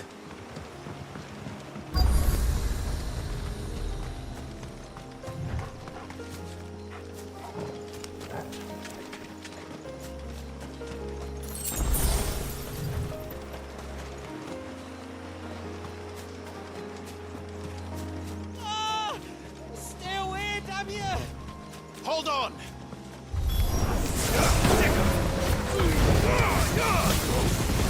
Nice try.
Oh, thank you.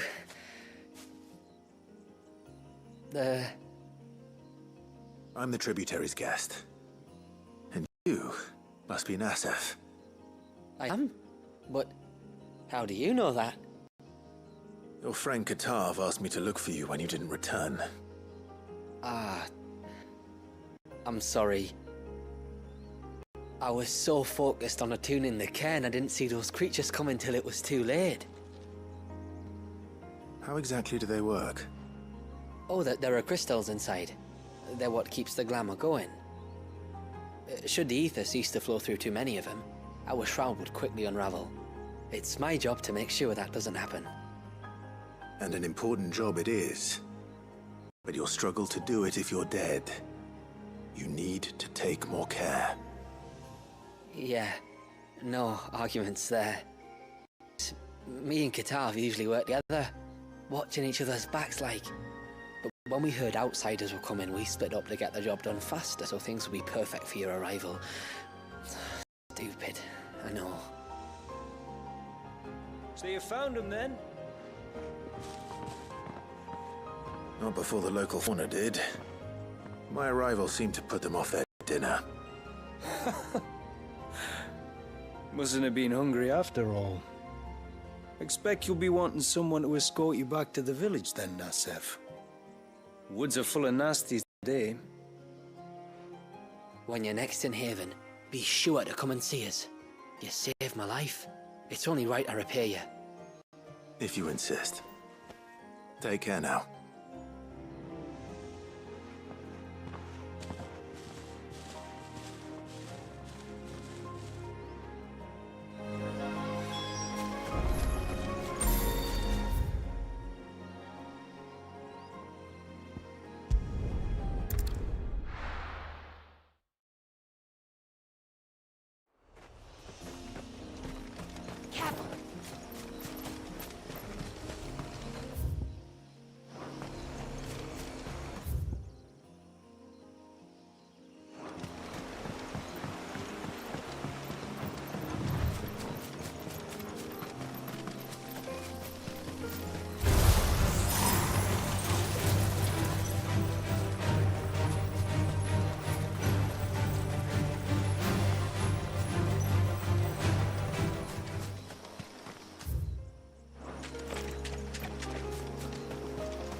If there's one thing I know about beastmen, is that they love to hide in the dark.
What are they up to? Some sort of ritual.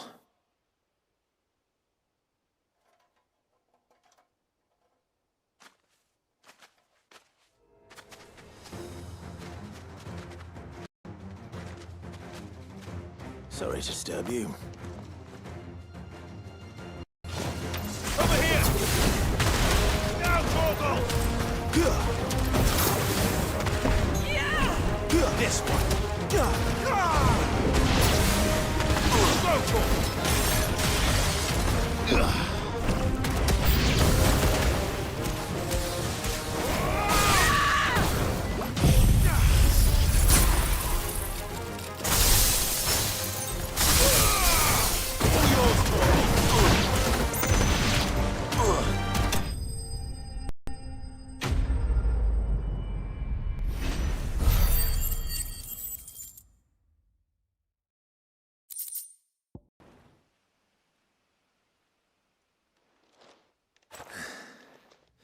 Let's see what's on this altar then.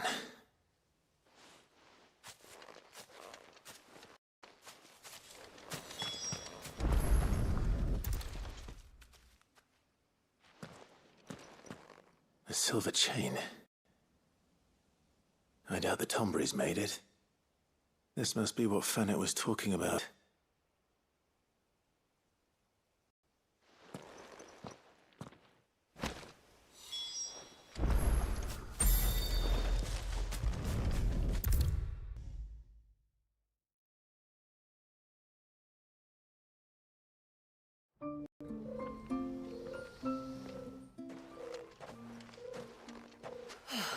You're back. Well, did you find anything? I did. This silver chain. I knew it. Well, I'm still none the wiser. Forgive me. This chain. It's a Gregorian Maternoster.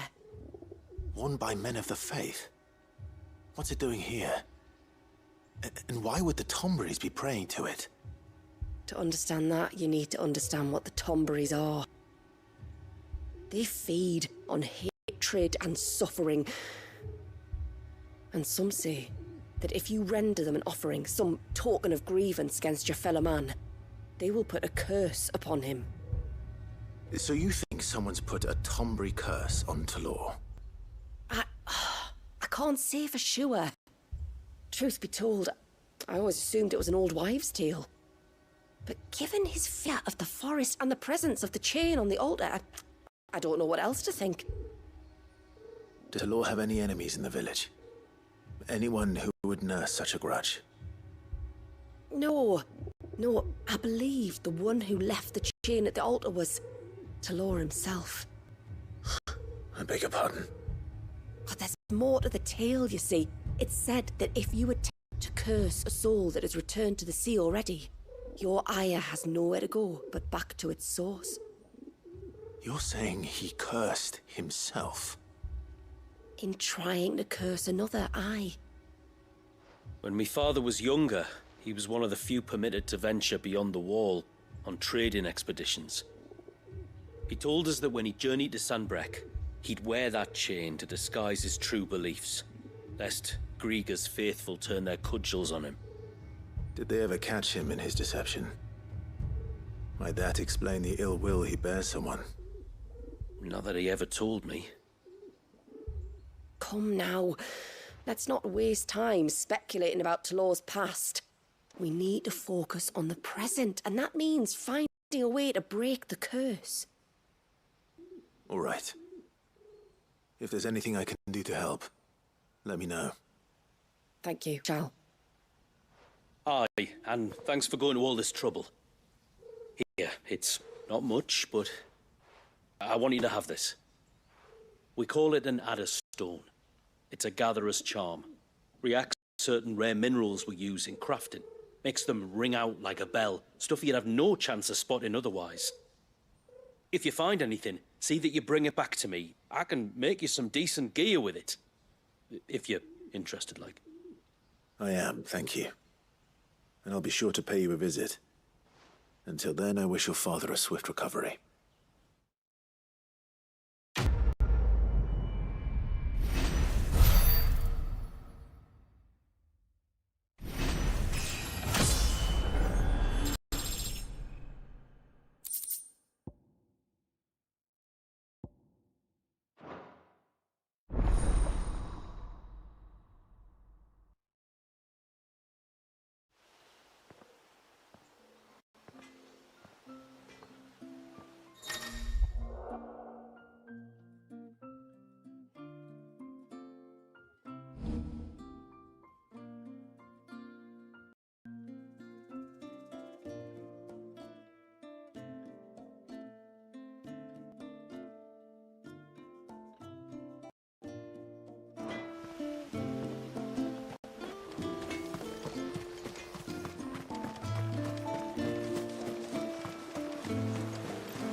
Bastard things.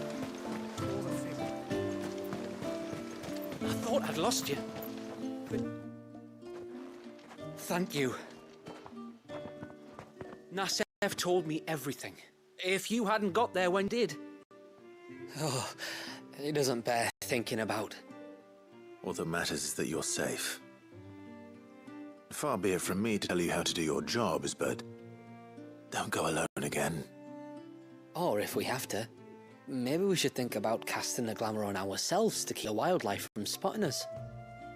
It'd take its toll, of course, but it'd beat letting the cairns fall and having to weave the entire spell from scratch. Imagine if we had to do that. I'd rather not. Would only succeed in adding 2 new piles of stone to the collection. Your bearers? That we are, thank the tides. The others can't attune to the crystals in the cairns the same way we can. I reckon this place would be doomed without us. So, you do this work for the good of your people? Not because... We're forced to. No. From what I've heard of the way things work on the outside, we were truly blessed that our rain fell here in Mysidia. Our people are few enough as it is. If we started turning on each other, kin against kin, over nothing but a stupid accident of birth, our days would be numbered. They would. Anyway, all's well that ends well, eh? You, both of us live to keep this place hidden another day.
There's a large gate up ahead, and beyond it, a cluster of ancient ruins.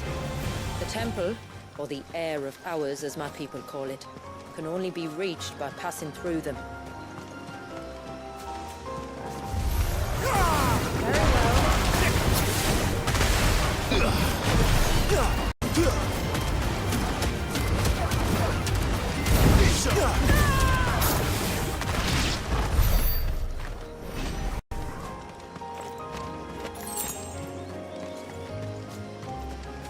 The forest is crawling with life, most of it hungry, which is why we make sure this gate stays shut. And why you carry that impressive-looking axe, I presume. Noticed her, have you?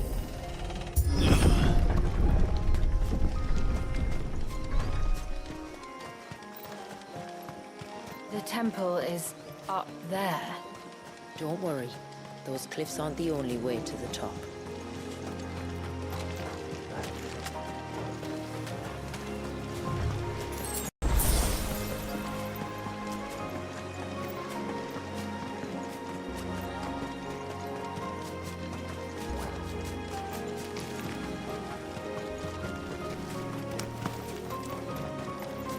These the ruin? Yes. As far as we can tell, they're part of the same complex as the temple itself. To think of all the people who must once have lived here.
These remind me of home.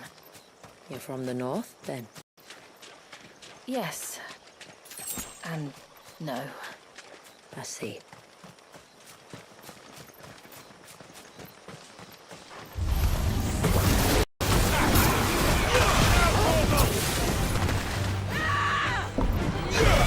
This one. Over here.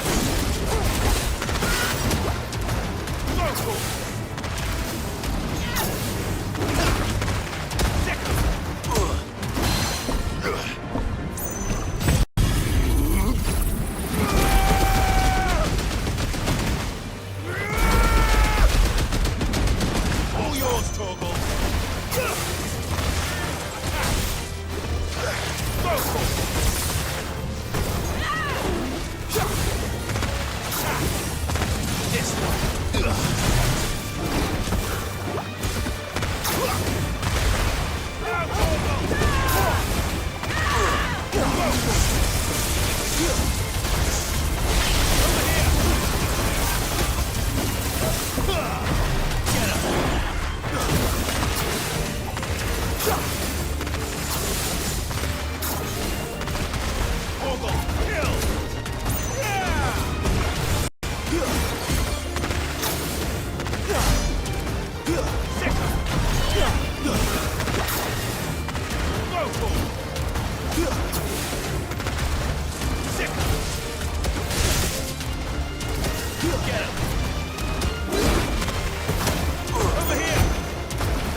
This one.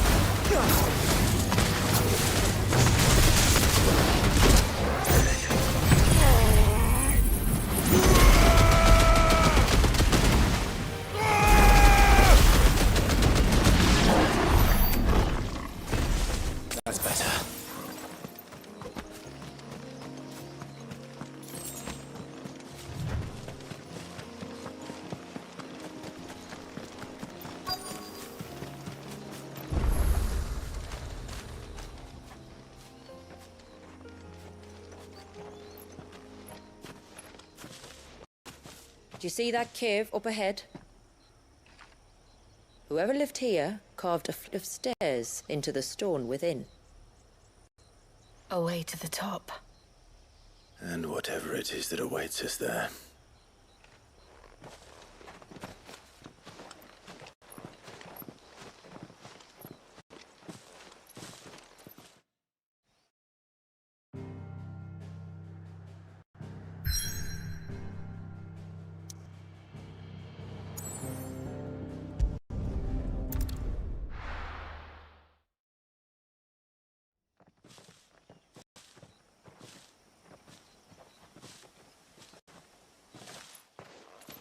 There. The temple the time forgot.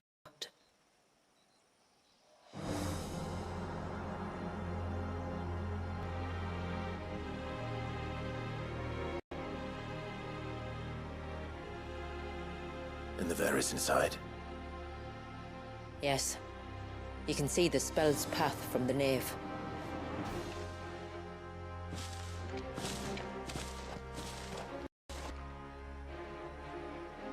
What is it? I don't know.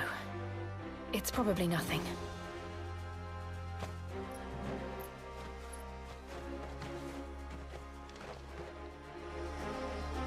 Forgive me, but why build the Ver here?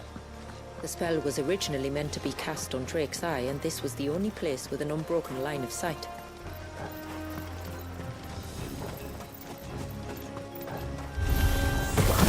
Conquerors like to think these ruins are their own.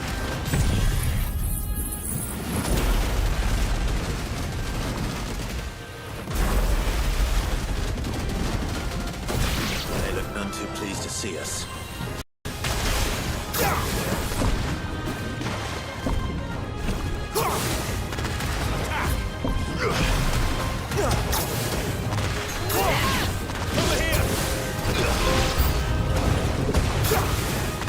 This one.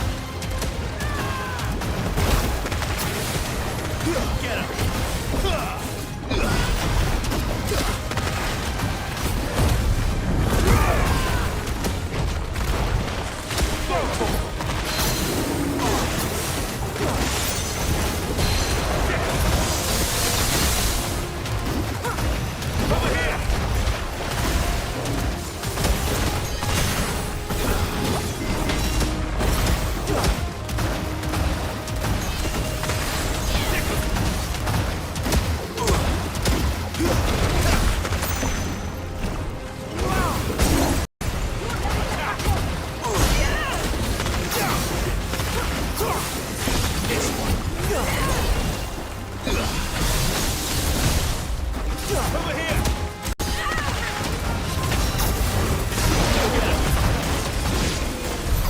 While our numbers dwindle, theirs seem only to increase, as if they were feeding off our suffering.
more than welcome to ask.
That could have been worse, I suppose.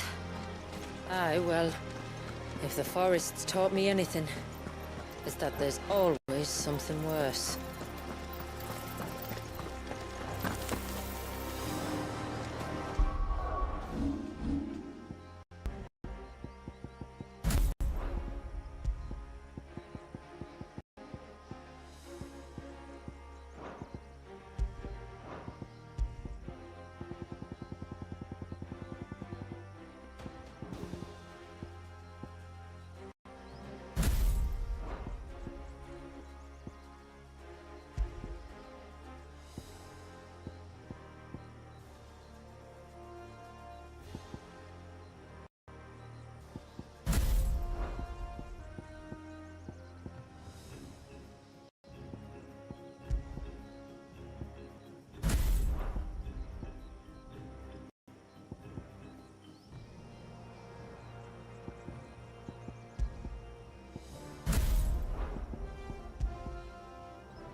Is that the nave?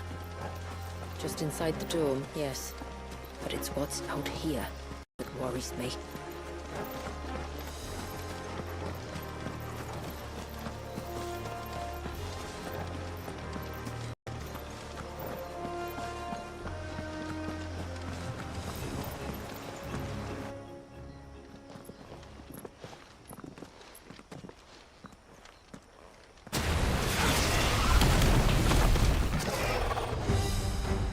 There I was thinking they'd all migrated south. The weaker ones did. The weaker ones did.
Get him!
like the surge.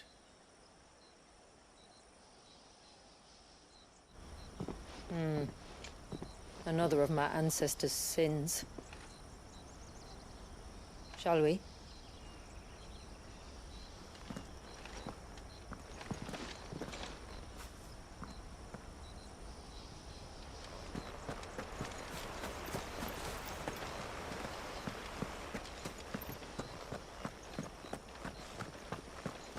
The blue veil shows the extent of the spell's reach. But I can feel its ether from here.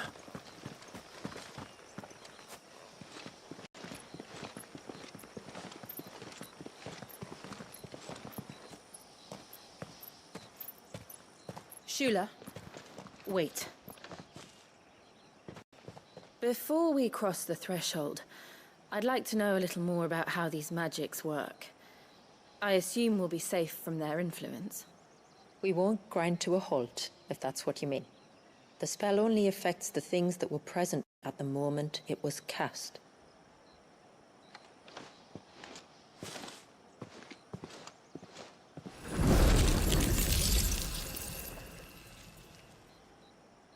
You see?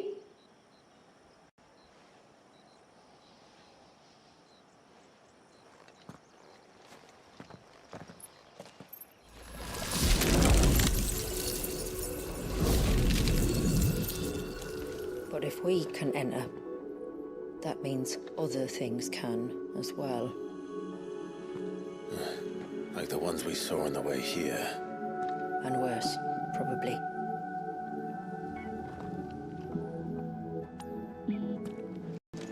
Is this Leviathan's doing?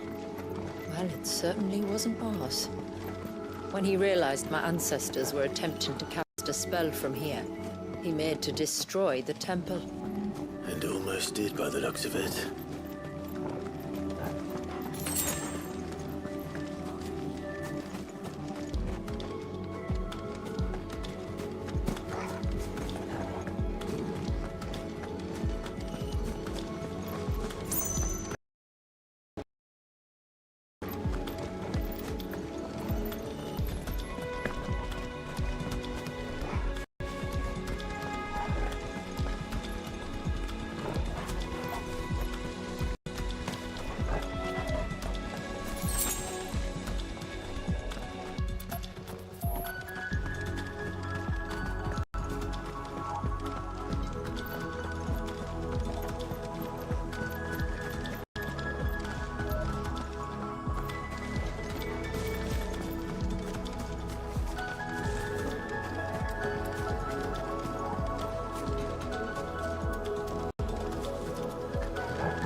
This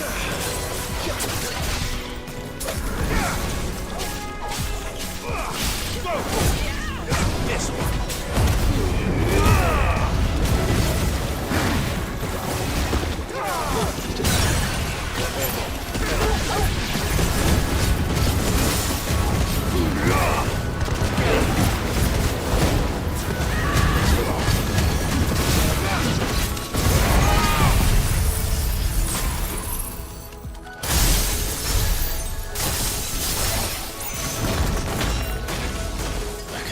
Imagine what this place must have been like before the attack. This would have been a hall of worship. There was something similar in my father's keep. The priests would deliver their sermons from the dais. Your father?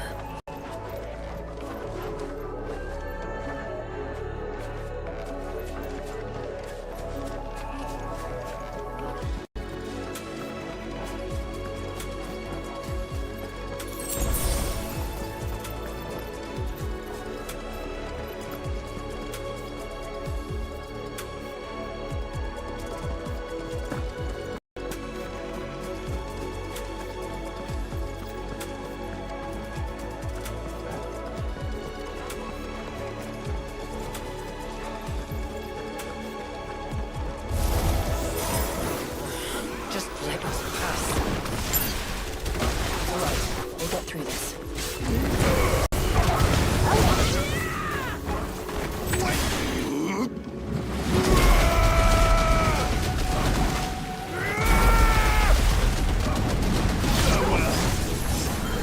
This one.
One last climb, then.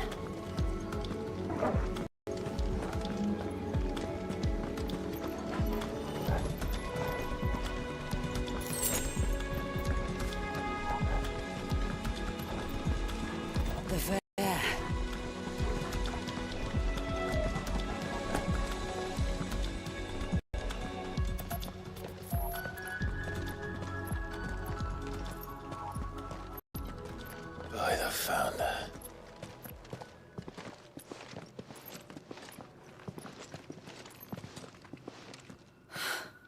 It's just as I thought. Jill, does this ether not feel somehow? Familiar, yes.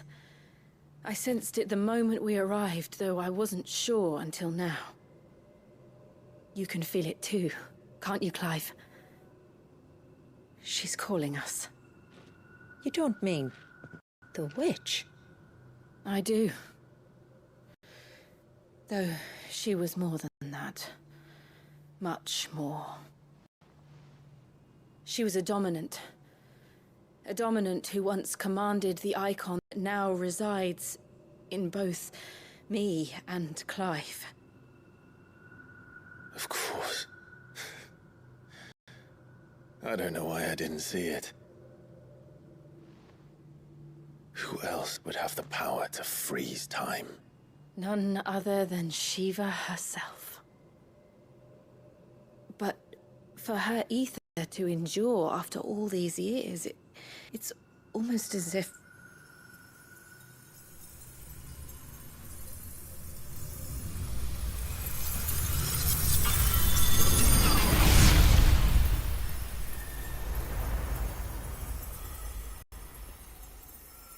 As if she shared it with another, just as Torgal shared in my ice.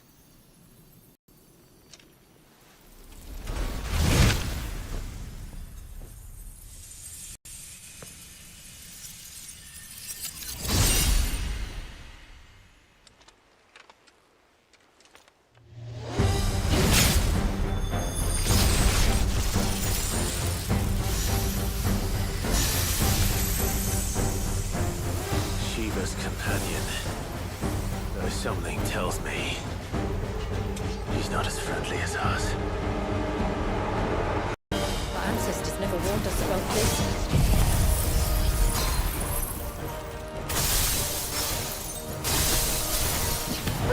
Left it to them. I doubt they even knew it existed.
Why won't it yield?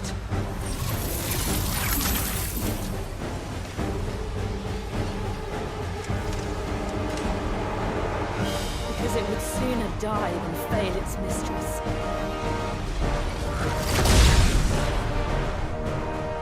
Then it leaves us no choice.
Now let's destroy it.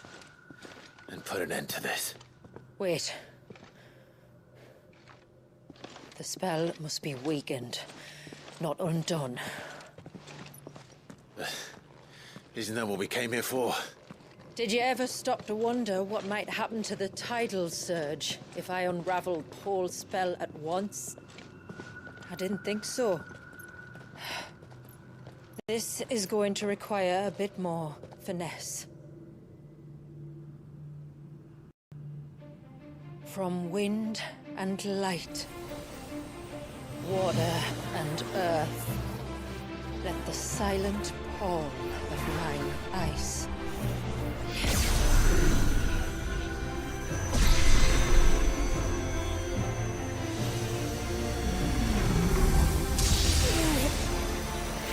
There's too much ether.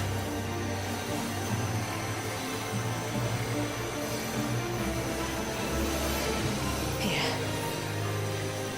Let me help. Let us help.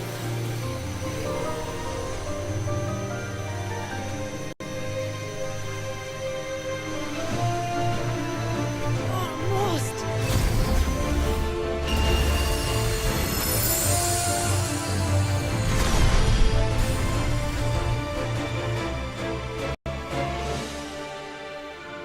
Did it work? I think so. The thread connecting this place to the child should be broken. Meaning Walyas should finally be...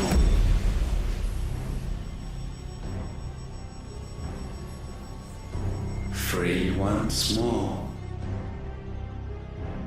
Leviathan, unfeigned fragment, its divinity defiled by the hand of man, its spirit shackled by his hubris, till Mythos came, bringing release. Now, let the sins of man be redeemed by the hand of the servant of God.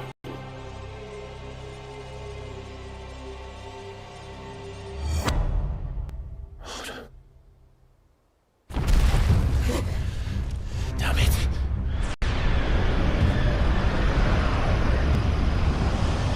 It's happening. Isn't it? It is. What is? What's going on? Precisely what we feared. Leviathan is out of control.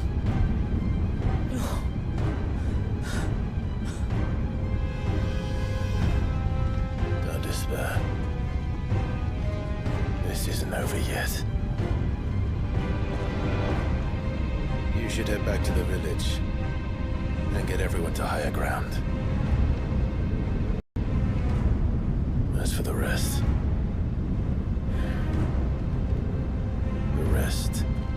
Ifrit will handle.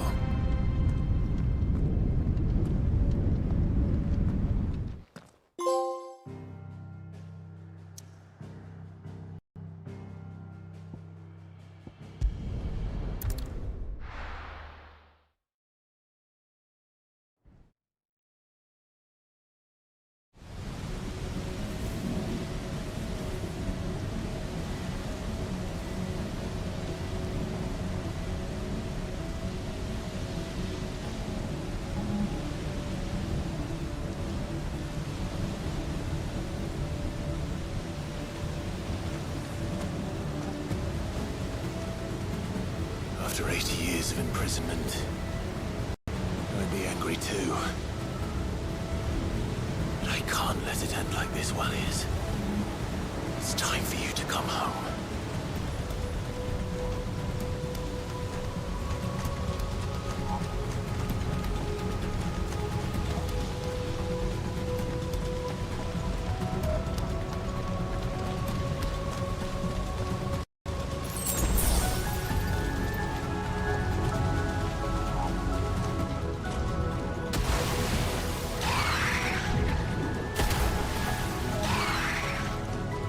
More of your plaything.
All right. I heard you the first time.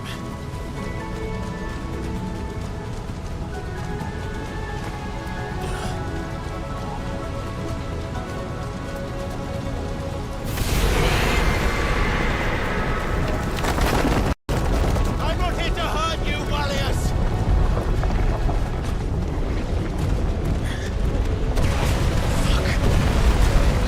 That was too close.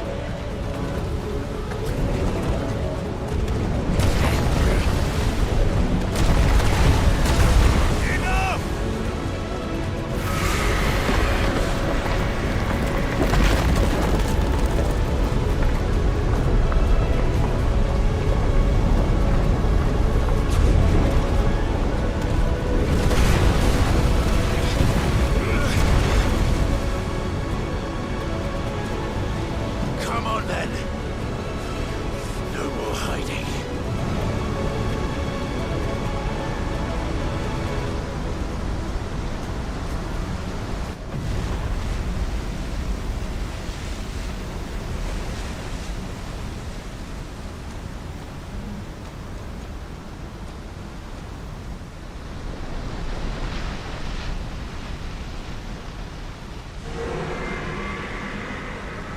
Wallius!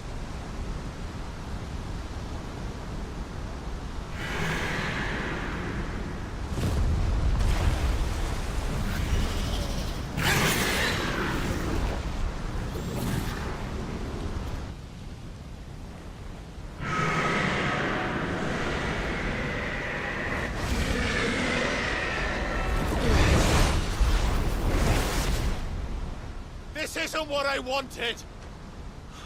I only hope you can forgive me.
What is this? Calm before the storm.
Red Leviathan.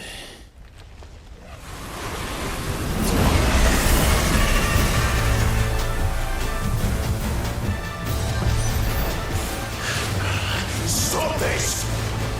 I'm not here to play!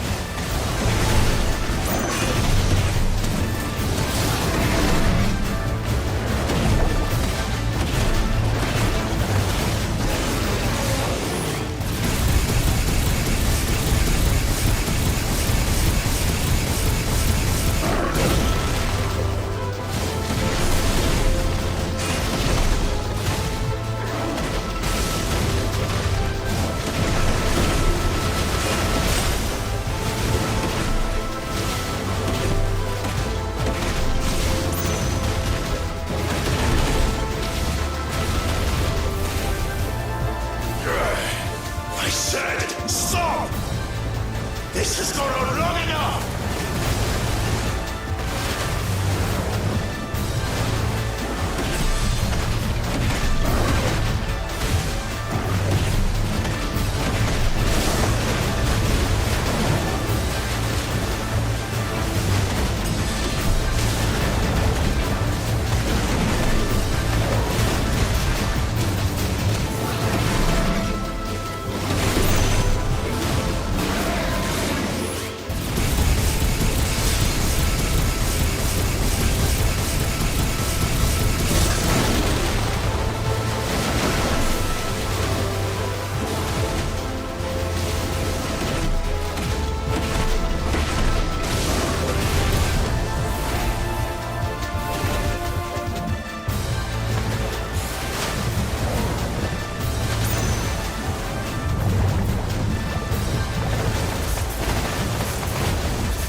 The village.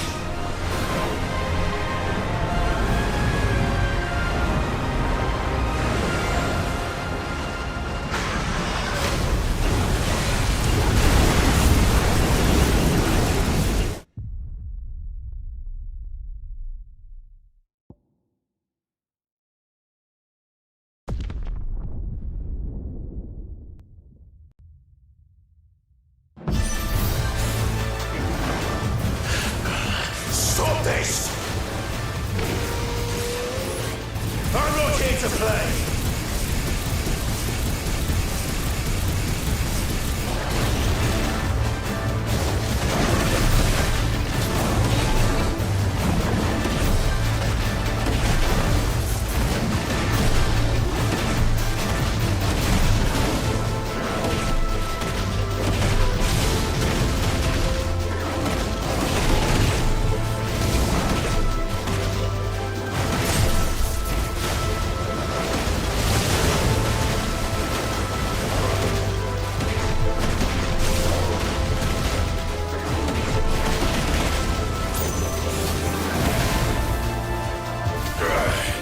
I said, stop!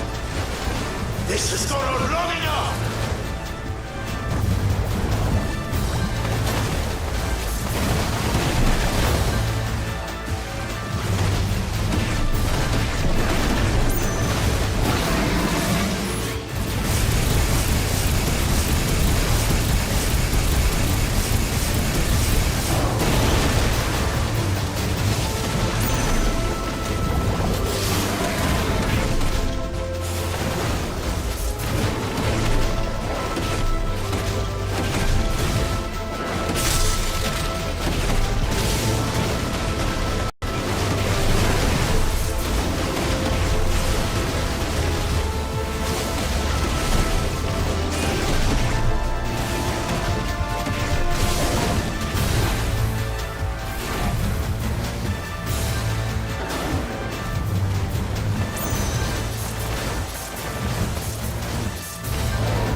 full of surprises, aren't you?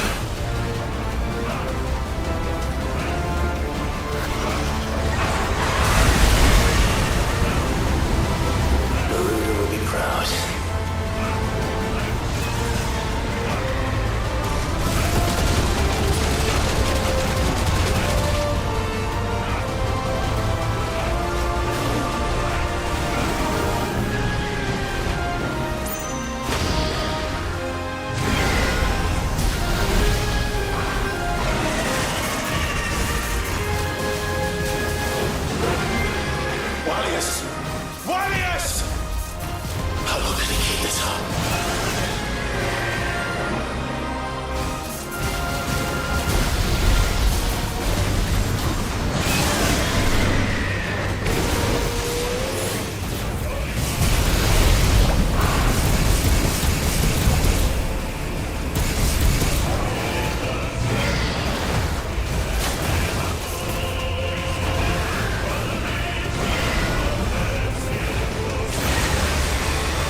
quite a tantrum.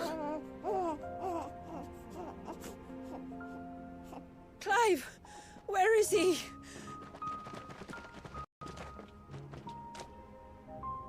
Yes.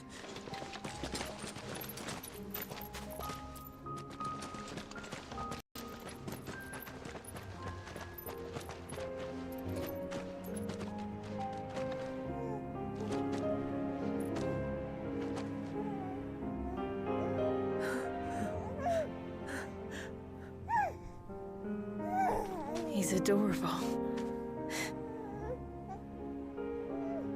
He is now. But did you see him a few moments ago?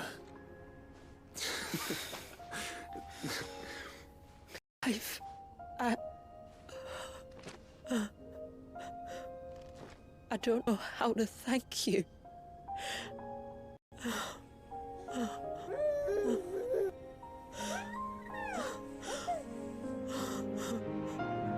It's all right.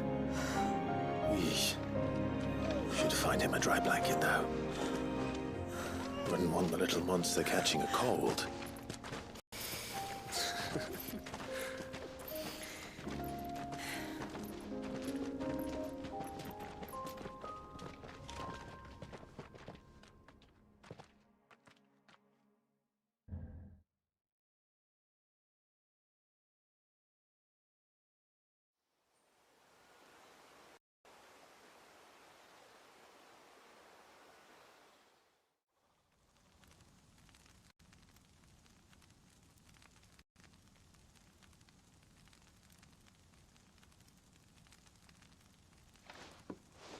There. He's finally asleep. The poor thing had a long day. That makes two of us. So, what happens now? Now? Now, we make things right. How? By providing Walyas what he was denied. A place to learn and grow. A family to love and protect him. So that one day, when the wounds in his heart and mind have finally, he might decide for himself how he'd like to live the rest of his life. But until then, I'll stay by his side, come what may. Then he's a lucky boy. And not only because he'll have the best warrior this side of the belt to teach him the battle axe. She'll do her best. Shula.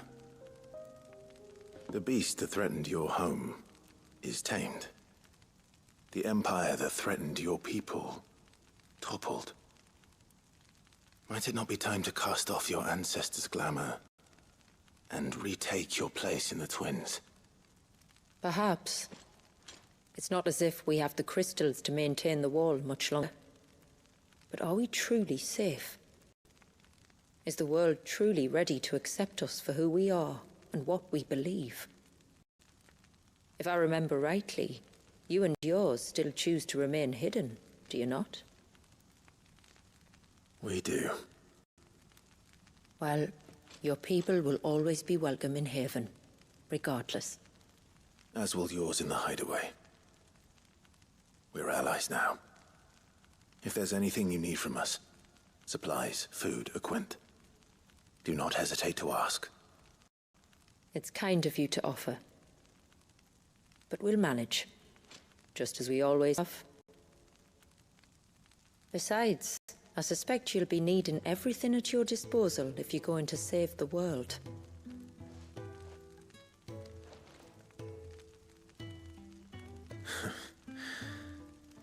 I fear much of it is past saving. The best we can do is strive to turn what's left into a world where we can all live as equals. A noble endeavor. And there'll be a place in this world for us, will there? For Walyas? For everyone. I swear it.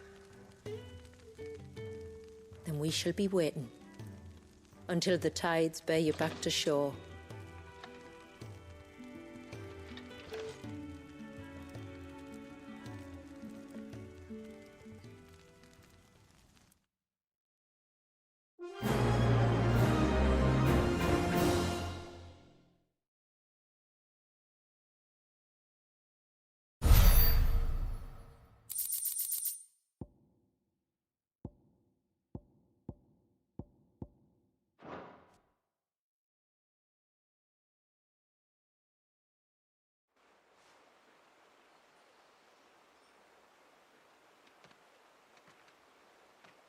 Do you think he'll be all right?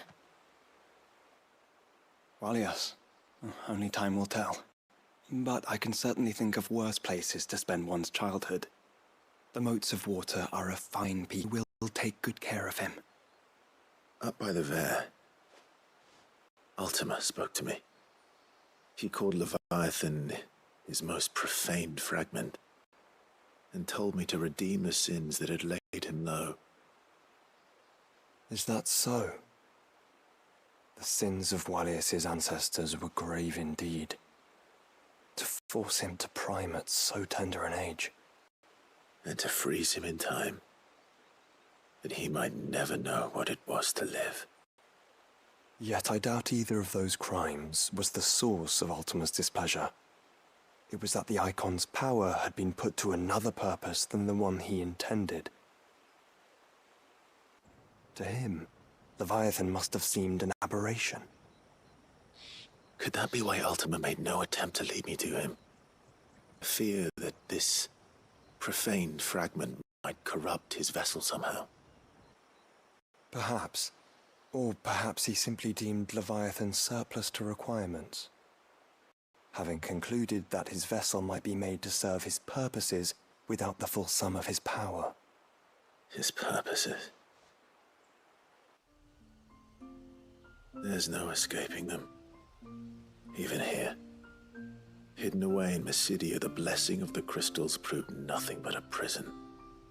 A prison into which Wallius was born, and from which freedom is hard won.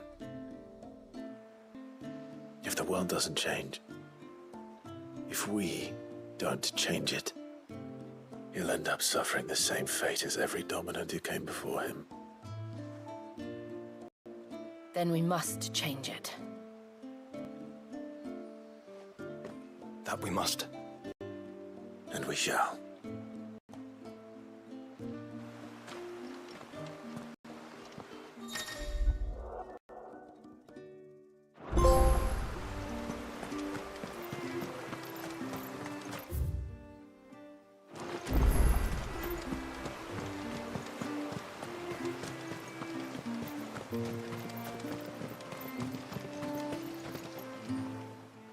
You wouldn't happen to have some time on your hands, would you, Clive? Only I was wondering if you might help me with something else. Don't tell me. Another unruly dominant. Not quite, but a dangerous foe nonetheless. It promises to be quite a hunt. Care to join me? All right. Tell me about Quarry. A fiendish, cold-blooded beast known as a Givra. Normally, we leave such animals well alone, and for good reason. But I have an even better reason to want its tongue. Its tongue? If you'll permit me, tributary, I can explain. Certainly, Yamila. It's been over a week since me sister gave birth to her first child, yet she still isn't back on her feet. We've tried everything to restore her spirits. Physics and nostrums, the laying on of hands and of leeches, but all to no avail. The healers tell me there's only one hope left. A broth as potent as its ingredients are perilous to procure. It isn't only Yamila's sister who stands to benefit from this, by the way. There's her baby to think of. And Wallius, too. She'd agreed to be his wet nurse, you see. I'd be glad to help. Thank you. Our hunters have no shortage of skill, but this task calls for more than that. And it won't be achieved through weight of numbers either. The Givra is as wary a foe as it is a deadly one. 2 hunters might catch it unawares, but any more than that, and it would pick up our scent a league away. Then it is decided. The 2 of you will go, while Jill and I occupy ourselves here. Perhaps we might help prepare the broth. That would be most kind of you. Come then, Clive. The river of time flows fast, and so must we. There's a Givra that has claimed the ruins at the foot of the mountain as its hunting ground. But as I say, they are wary creatures. We'll need suitable bait to draw it out. The flesh of a forest ibex should suffice. To the forest, then.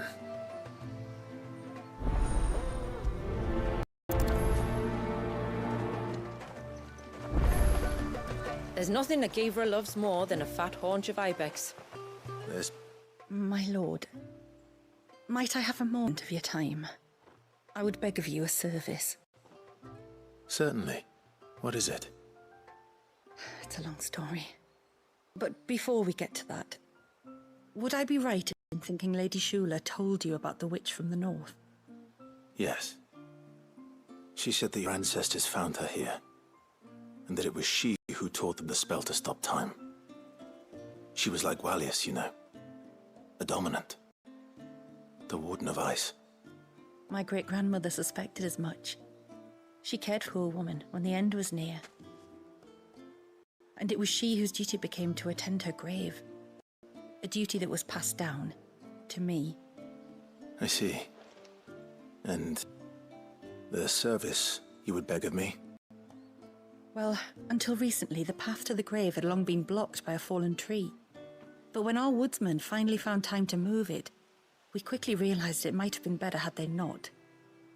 On trying to clear the rest of the path, you see, we discovered that a flock of bloodthirsty beasts had claimed the cliffs beyond. None of us was a match for them. But you, my lord, your strength many times over. Would you drive them away for us? Of course. I'll see the path is made safe. Thank you, my lord. The grave is in a place called Witch Drop. To reach it, one must turn left at the Winged Wains, then follow the path around to the right, deep into the forest. Why so far from Haven? It was where she lived. When our ancestors first came to Mysidia, they found her there, in an old abandoned village, and it was her heartfelt wish to return there in death. So when she passed away, my great-grandmother had a stone erected for her on the cliffs overlooking the place she once called home. How thoughtful. Well then, no time like the present. Left at the ships, then round to the right, you said. Just so. Thank you once again, my lord. I will join you at the grave anon.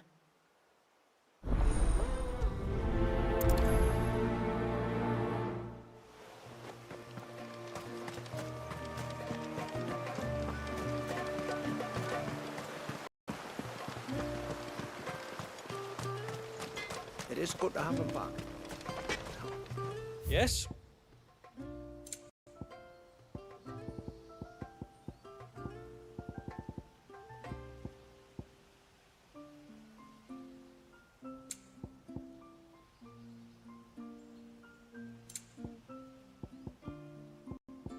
A good tide to you. My friend, I have news. I think I might have found a way to break Talor's curse. Go on. Well, after listening to the village elders and scouring every likely-looking tome in the library, I learned that not all Tombries are the same little green menaces we know and loathe. Apparently, a chosen few live to incredible ages and grow to many times the size of their counterparts. The folktales hold that it's the very elder of these, the Tombury kings, who weave the curses, and that their magics bind their victims to them, that they might continue to feed on their pain. So if we slay the one that casts the curse, the feeding will cease. But that was my thinking, yes. Though I doubt it'll be easy. These kings are not just bigger, they're stronger too. And if the tales are true, their followers will defend them to the death. It is a perilous proposition, in short. But it may also be Talor's only hope. What say you? I'll do it. Even if killing this king doesn't break the curse, Mysidia will be a safer place for its removal. Thank you. So then, where will I find it? That, alas, I do not know. It must have woven the curse at the altar in Father's Fell, but as to where it is now... Fannet! You were the one asking about Tonberries, right? Because there's a whole bloody army of them out on the cloak. What? But why would they stray so far? And why now? There's only one way to find out. I'll head up the mountain and see what's going on. Right. Thank you. And please, be careful.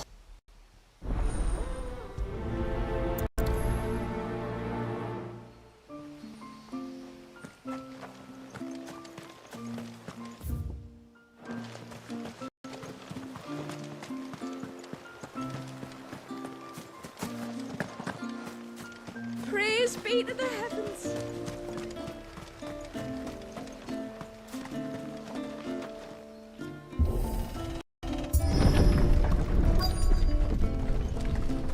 Found her. They're almost at the gate. But they won't be coming any closer.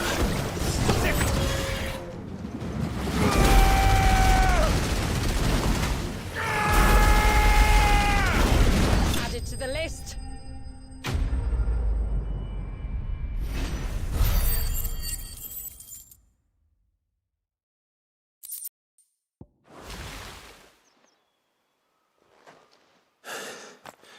That should buy Haven some time at least. Clive, are you all right? Fine. We've taken care of the immediate threat. Thank the tides. I was worried I would lose you both. Till he took a sudden turn for the worse just after you left. What? Is he? No, he's hanging on. I fear the Tombury King may have begun the cursing ritual again. In earnest this time. And I can't imagine their being here as a coincidence. I think it might be happening on this very mountain. If it is, it won't be for long. Get back to Talor. I'm going up. My thanks. I shall pray for both of you.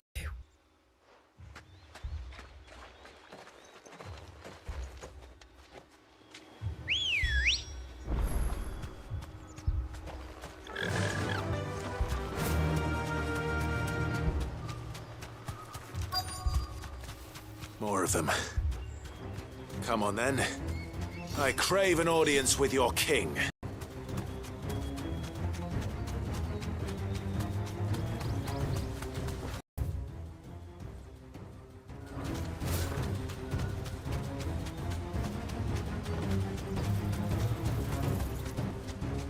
Another group. They don't look very regal.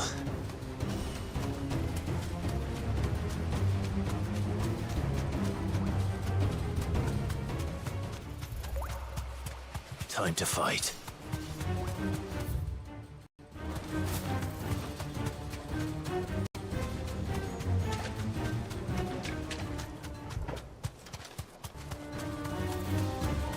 Still no sign of the king.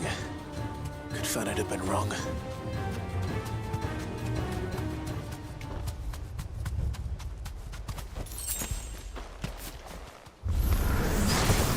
There's dozens of them.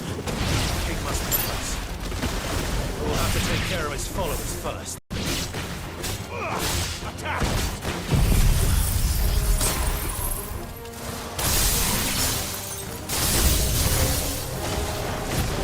Oh, that's a lot of Tombrays. Over here!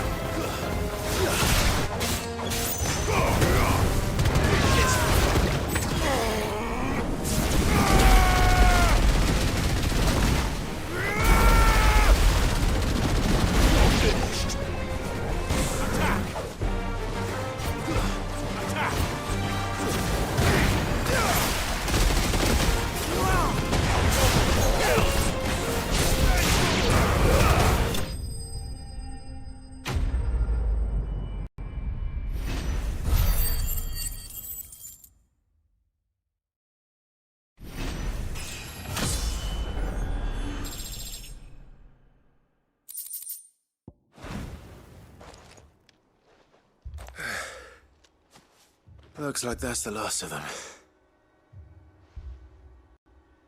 Out here, anyway. But beastmen do like dark places.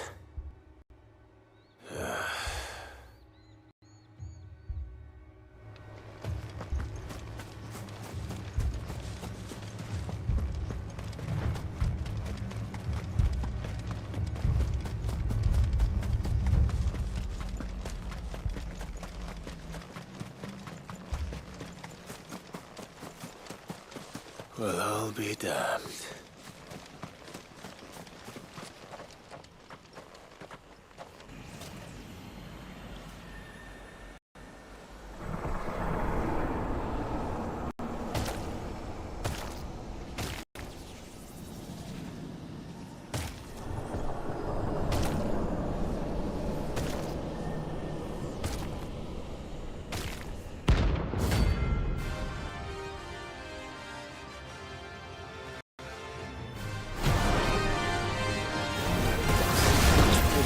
Crown.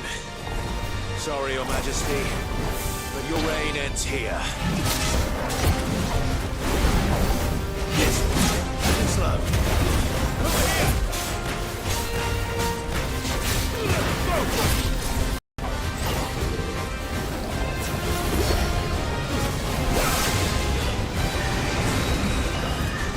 This one.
Over here! As soon as I can.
Nice try. Slow. Enough.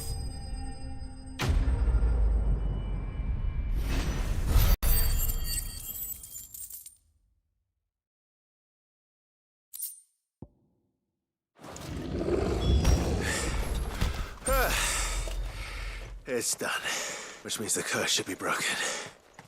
Let's see how Talor's doing.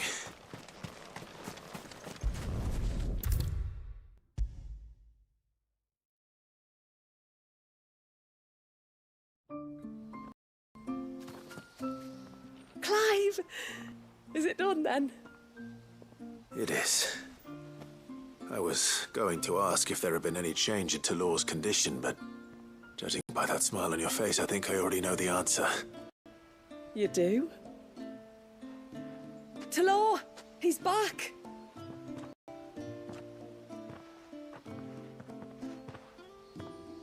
Thank you, my lord.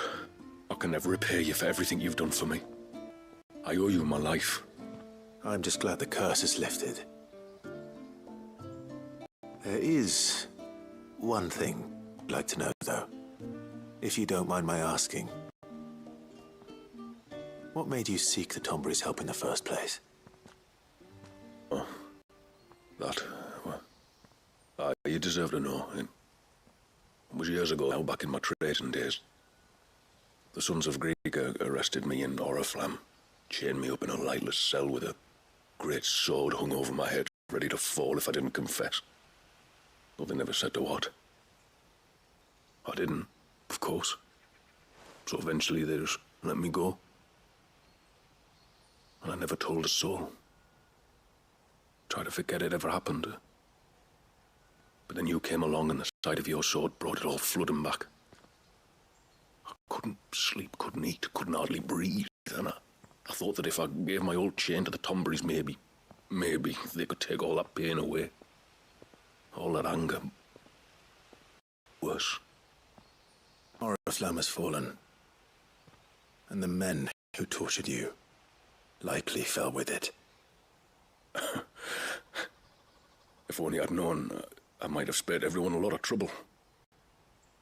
I'd convinced myself that you were like them, that all outsiders were the same, but you're not. Far from it.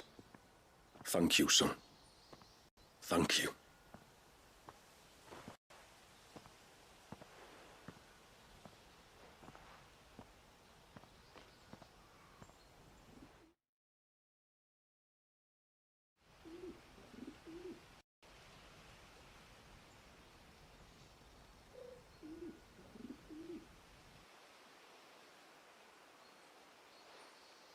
Clive, there's something I need to tell you.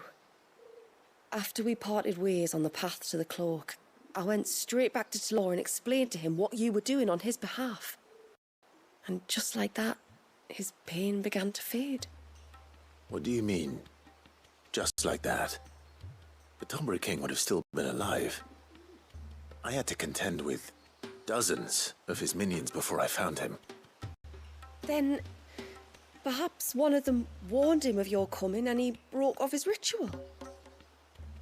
Or perhaps Knowing that an outsider was fighting for him was what lifted the weight from Talor's heart. I know, from experience, that many illnesses are not wholly physical, but of the spirit, at least in part. Was there ever really a curse then? Or was Talor simply suffering from the pain of his memories? And the guilt of what he'd done? For all the difference it makes. I suppose we'll never know. Maybe not. But this much I do know. It was your strength and your selflessness that healed his heart in the end. I'll be sure to tell my healer friend when I get home.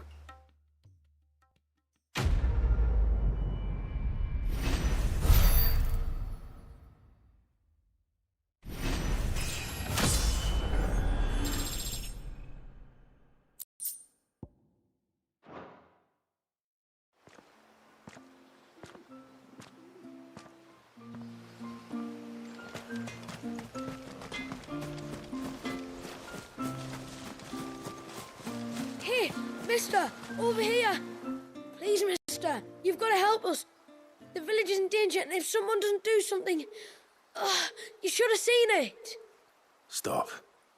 Take a deep breath and tell me everything. Starting with your name. Sorry, my name's Eirik. When you went up to the Erev with Miss Shula, I followed you. You could have been killed.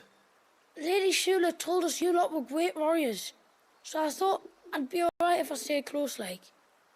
But then I lost track of you in the woods, and that's when I saw it. Saw what? Great, big, dripping, drooling monster. Spitting out great spouts of water it was, that were tearing up the ground and cutting down trees. Spouts of water? I don't recall seeing anything like that in the forest. Well, I did, and I don't ever want to see it again. You'll get rid of it, won't you? All right. If this creature is as terrible as you claim, it could well pose a threat to the village. I'll see what I can do. Thanks, mister. It was over by the Swift one that I saw it. Maybe it's still there. Then that's where I'll start my search. But this time, you're going to stay here. Understood? I wouldn't go through those gates for 1,000 gil. Not with that thing out there. Good luck, though.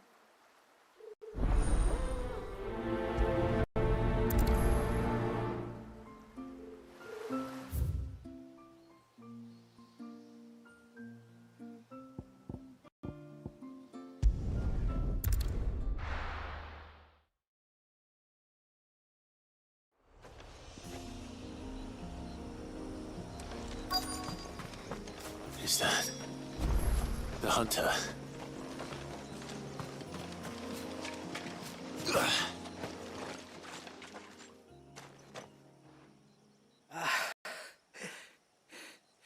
It's you. Nasser. Are you all right? What happened? I was tracking an ibex when a great spout of water struck me square in the back. Sent me flying all the way across the clearing. Did you see what made it? No. All I heard was a noise. An ear-splitting din.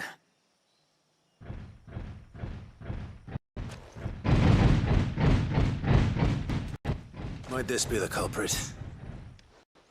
Leave him to us.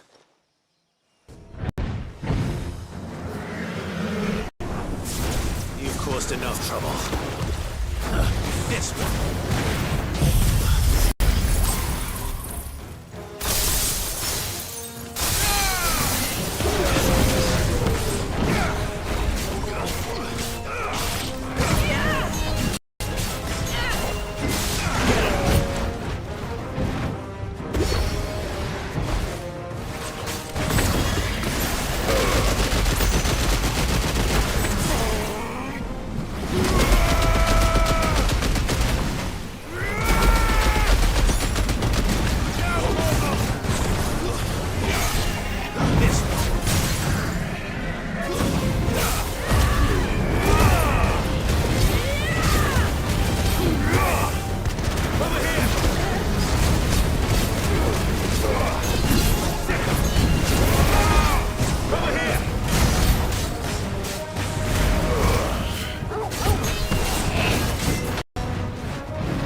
Well, that wasn't too bad. Hardly a threat to the village, but you can't blame the boy for being scared.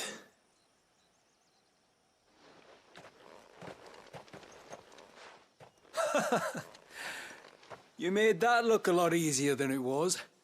Do you think that was the beast which attacked you? That thing? Not a chance. Would have heard coming a league away. And the blast of water that hit me was beyond anything an Archelon can manage. Oh. A boy from the village sent me in search of a beast that could conjure such things, but...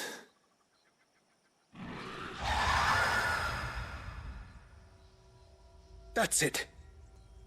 That's the noise I heard. Sounded like it came from the ruins. I'll go. You head back to Haven and see a healer.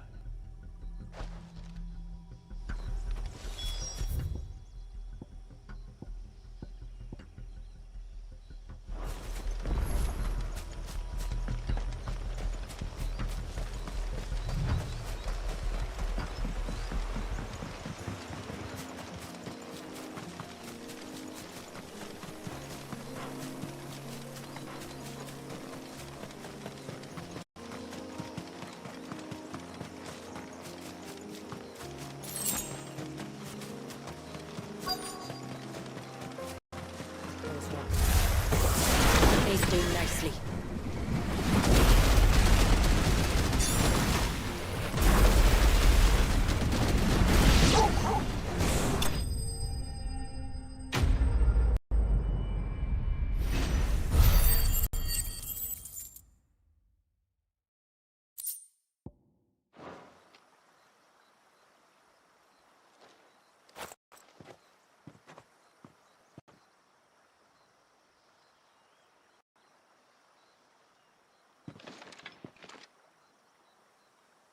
Return to the sea, and to the clouds again.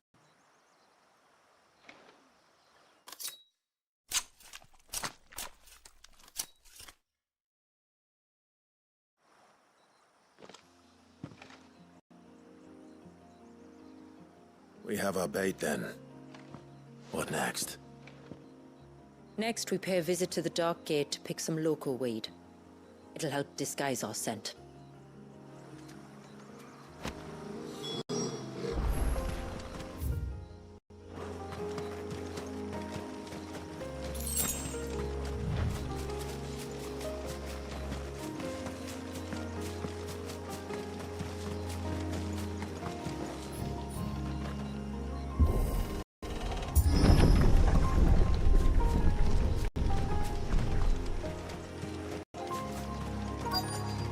There should be a sprig or two of local weed growing somewhere around here. Look for the golden leaves.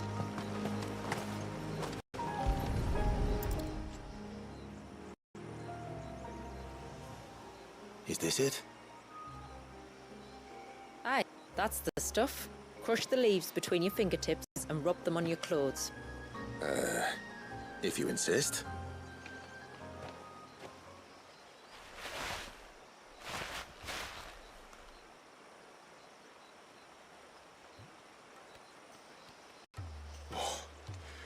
You could have warned me about the smell.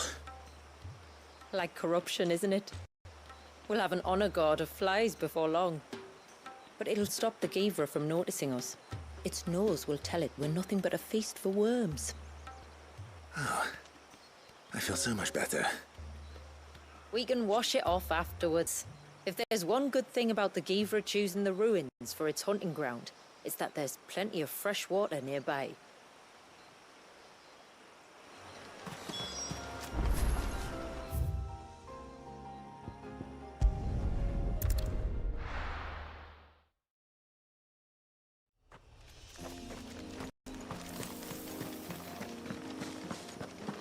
Where should we lay the bait? Givras are creatures of habit. Look for some sign if it's passing. It's sure to return to the same place sooner or later.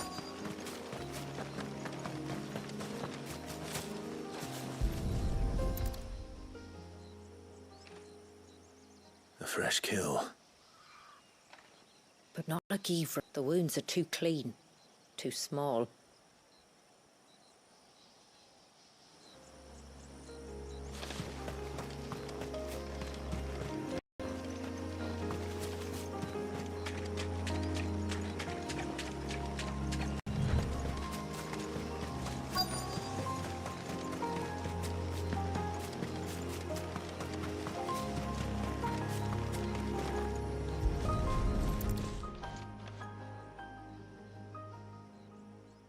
These look like a predator's tracks.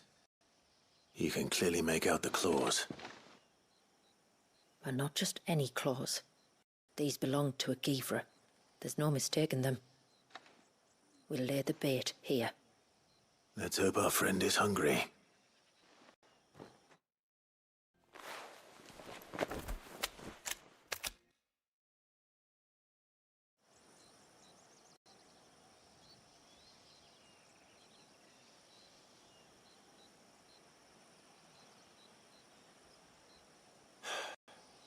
Still no sign. Patience, Clive. Hunting's not something you can rush. Have you stalked these beasts before? Once. Givras are fast, so the job called for a bearer.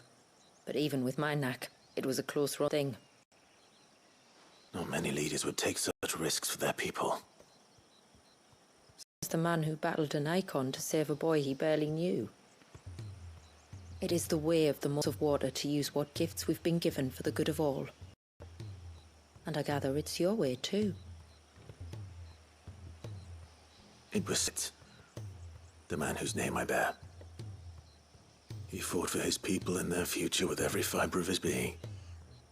And I'm just following in his footsteps. In many ways, you remind me of him. Me? You're confusing daring with desperation. Quiet. Something's coming.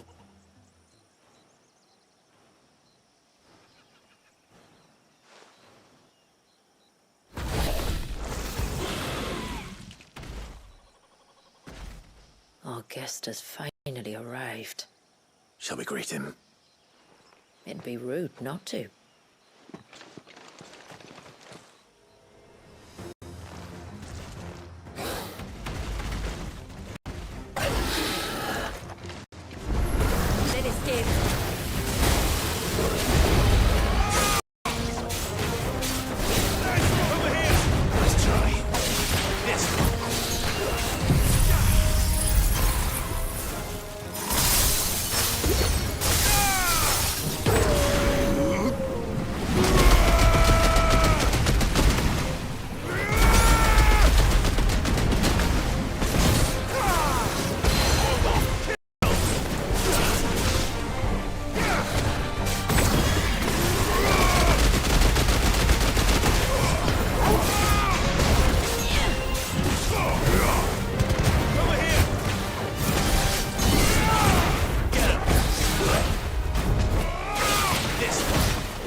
You weren't exaggerating when you said they were dangerous. They're forces of nature, all right. And with this one's passing, the river of life has calmed.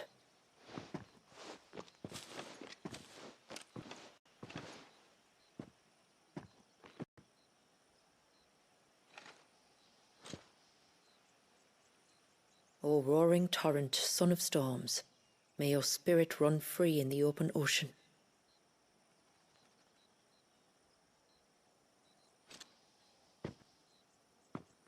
This flesh I claim, that your gifts might rain down upon us this day, and our river flow in space once more.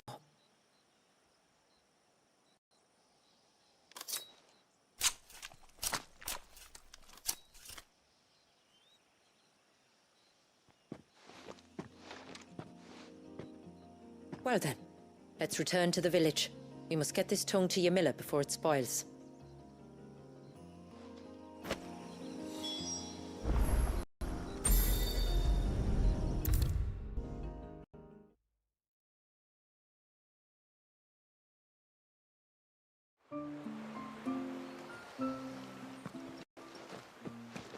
Tributary, my lord.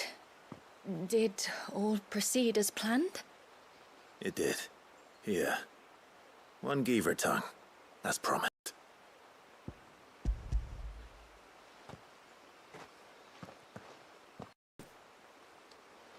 Oh, thank you. I shall add it to the broth at once.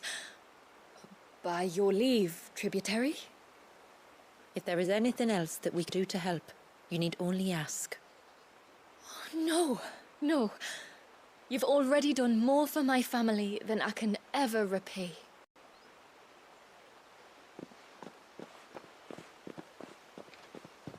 Just as you have, Clive, for my family. I only regret that I have nothing to offer you in return but my gratitude. It's more than enough. Besides, I'm no less grateful to you. For what? For welcoming my friends and into your midst. For showing us how your people live. For reminding me that the world we strive to create, where bearers can live alongside their fellow men in peace and comfort, is no mere fantasy. I'd hardly call it comfort. Every day is a struggle. Though we do at least struggle together, it's true. As must we all.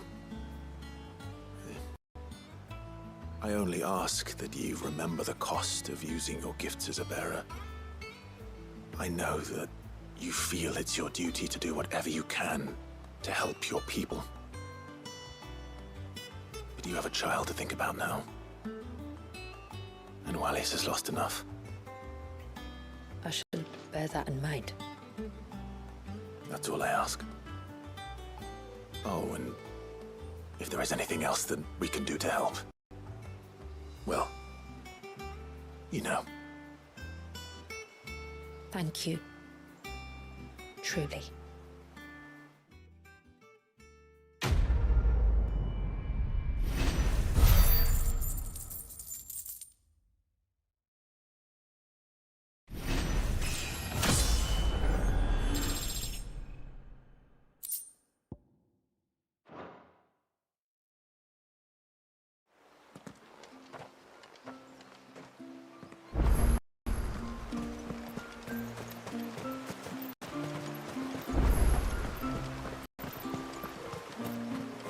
It is good to have him back.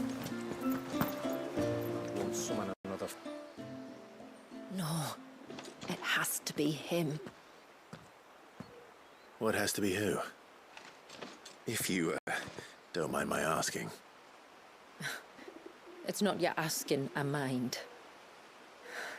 It's my explaining. But I don't see any other way around it.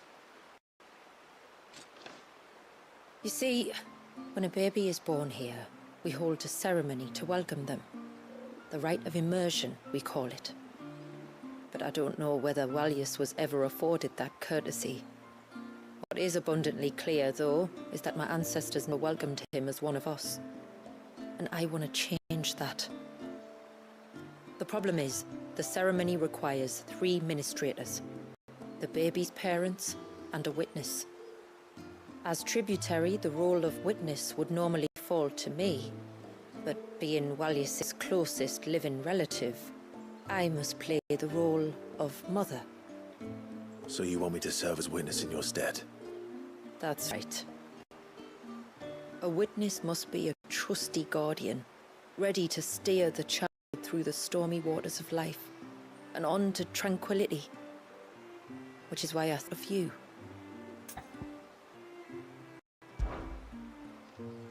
It would be my honor. Thank you, Clive. So, if you will serve as mother, who will take on the father's role?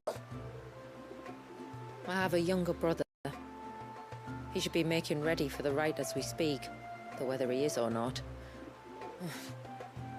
Let me introduce you. Please do. If he's anything like his sister, I'm sure we'll get on famously. I'll bid him come to the Witten Hall. Will you wait for us there? Gladly.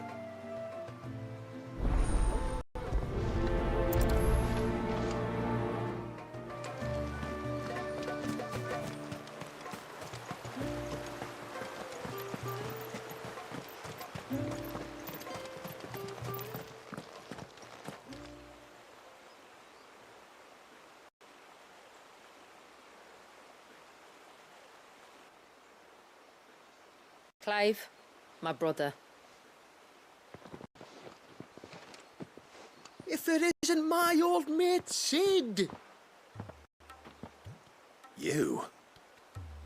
So you do remember me, in stripped of my cunning disguise? I'm touched. You two know each other? My friends and I crossed paths with your brother on our hunt for the dusk crystals, during which we saved his life. 3 times, was it? 3, 4, counting. All I know is when Shula mentioned she'd called in Sid the Outlaw to help young Walyas, I could be sure that the little rascal was in safe hands. I mean, having seen you in action back at the tower, I know exactly what you're capable of.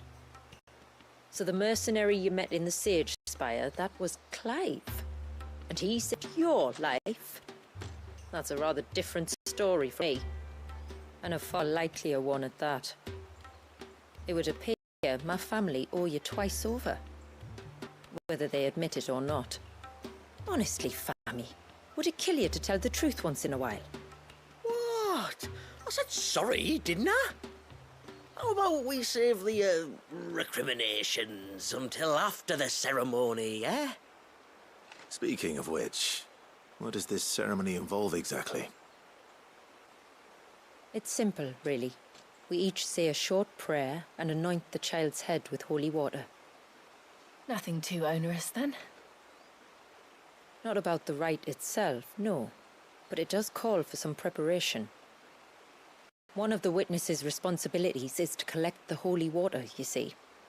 3 phials for the 3 ministrators, each taken from a particular place. Don't worry, though. It's not as if you have to go alone. I can show you the way. I'd appreciate that. Famiel, you stay here and ready the Witten Hall. Leave it to me. If there's anything Jill and I can do to assist you, be glad to help. Thank you both.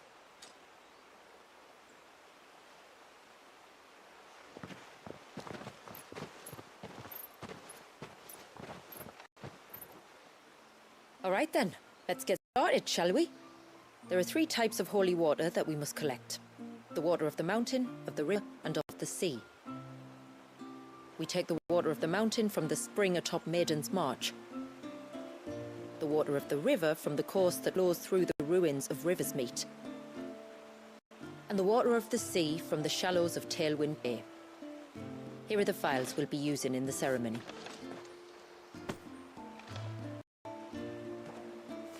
I'm ready to leave whenever you are.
Someone's in trouble. Come on.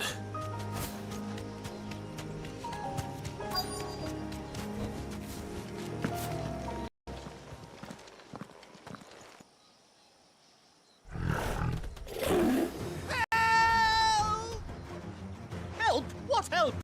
Nobody's coming to... Help? We're here to help. Keep its attention on us. More than that.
Is anyone hurt? Oh, Sid! Thank all the clouds in the heavens you came. You saved us. Again! Would you two care to explain what you're doing up here? The chief sent us to fetch incense for the ceremony. So the Witten Hall smells nice. For the little Ben. You mean to tell me you braved this den of deadly beasts for some tree sap? You don't have to do everything he says, you know. Or if you must, at least have the good sense to ask one of our hunters to accompany you. We're sorry. It's fine. Just go back to the village before you get yourselves into any more trouble. Right you are. Oh, and thanks and that.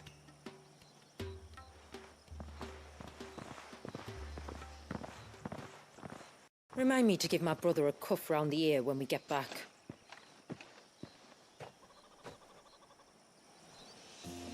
Right then. Let's collect this water, shall we?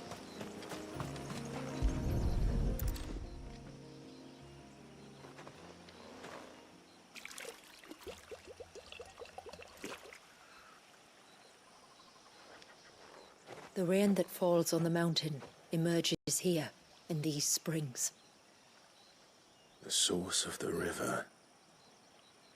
The source of life. Precisely.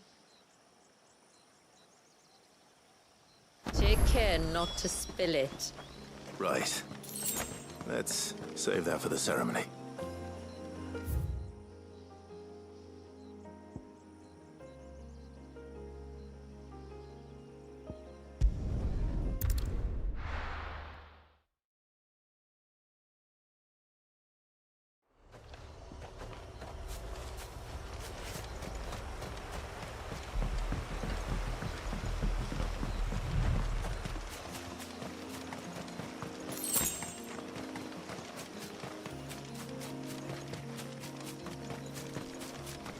This should be the path to Witchdrop.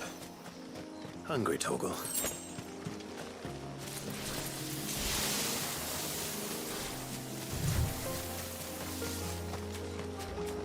Is that beast ringing?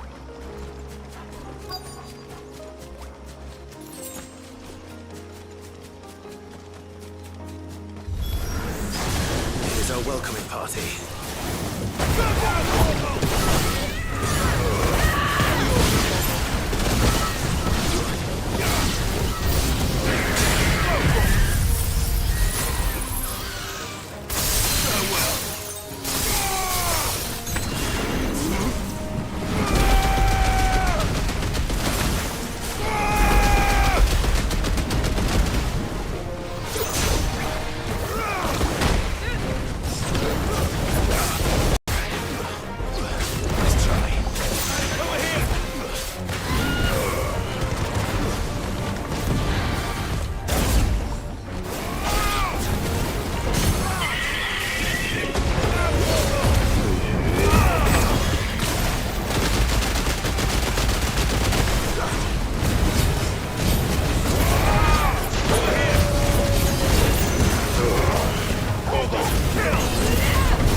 Looks like that's the last of them. Now, where's the grave?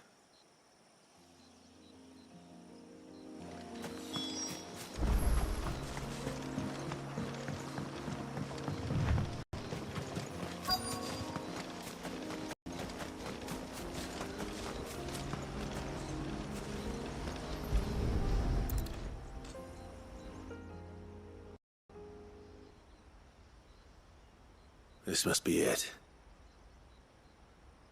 My lord, thank you for making the path safe again. XVI. Was that her name? Yes. Hardly the most fitting tribute for a dominant, is it? A rough-hewn stone with naught but a given name engraved on it. But my ancestors had only been here a matter of weeks when she passed. Every day was a struggle to survive. They had neither the time nor the energy to devote to a more elaborate memorial. Yet they spared what they could to grant her wish, that even in death she might continue to watch over her home. She lived down there then? In the ruins? That's right. They were once the living quarters for those who served up in the temple. When the Northern Thanes sent her here to weave her spell, this was where she and her retinue stayed. There were priests, handmaidens, and a knight sworn to shield her from harm.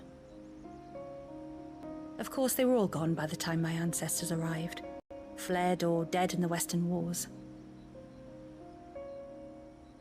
All except XVI, who remained till the end. Alone. Indeed. At least, that is the story as it's been handed down in Haven.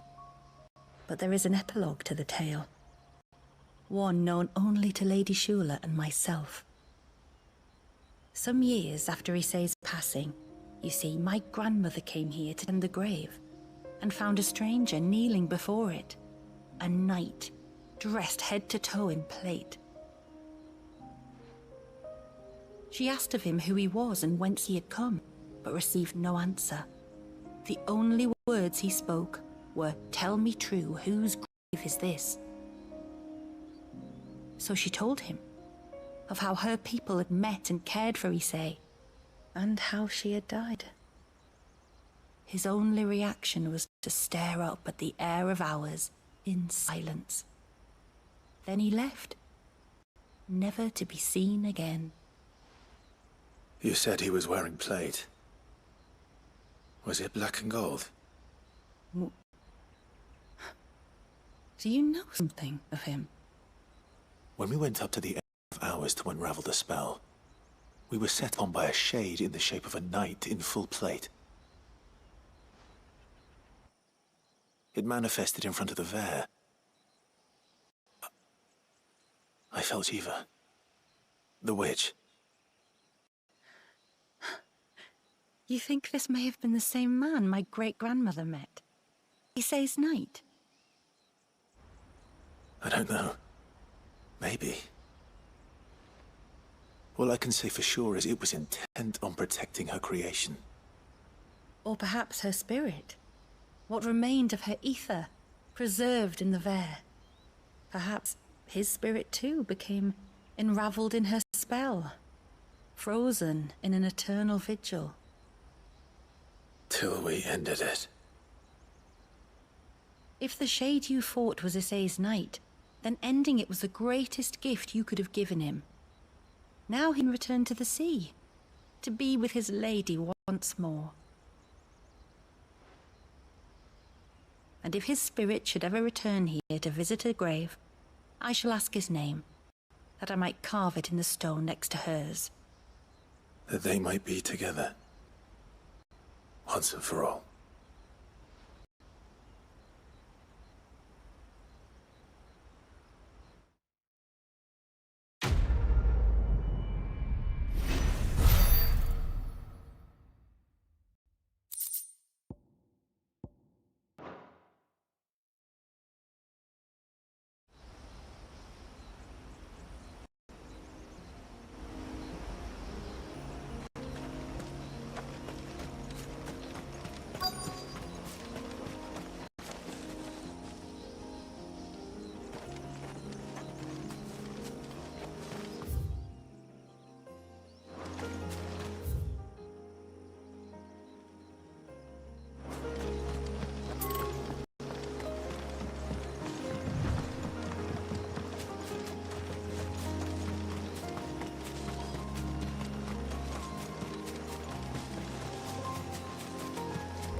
Seems like it isn't only Haven's black.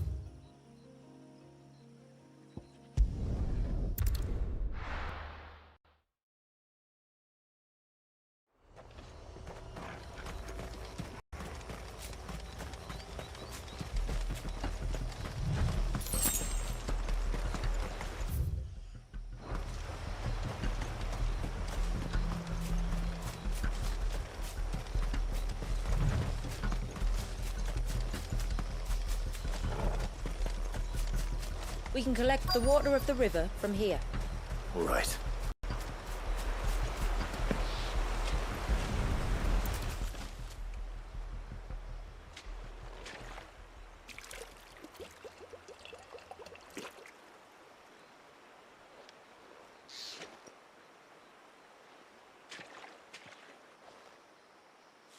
The water of the river represents life.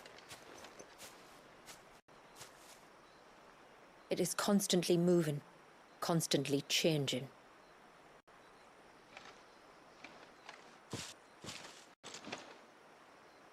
And though its course may twist and turn or branch into 1,000 separate streams, it always flows in the same direction, from source to sea, beginning to end. Like time. What of Wallius then? When your ancestors froze him, did they remove him from the River of Life? They did. An ice-bound pool that didn't thaw for 80 summers. But now he's free to flow again, to live. And you and I shall flow with him, for we are all but drops of water in the great river of life. I find that thought oddly reassuring. Go on. A drop of water might seem insignificant on its own, but as a part of a torrent, it can cleave a path through the hardest rock. It makes me believe we humans might just stand a chance. I believe we might. Just one more file to go then. Nearly done.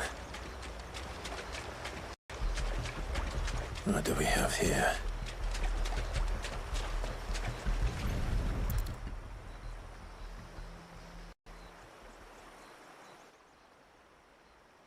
Found her.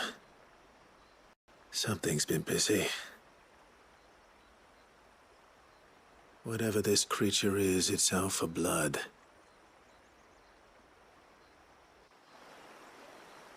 But it's not having ours. Stay close, Torgal. Where are you?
this way!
Fingers crossed that's the last of them. Either way, I should let Eirik know the danger is past. For now, at least.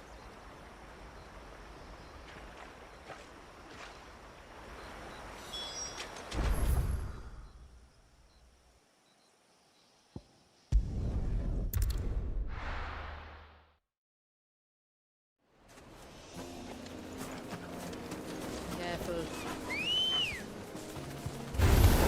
Time to fight.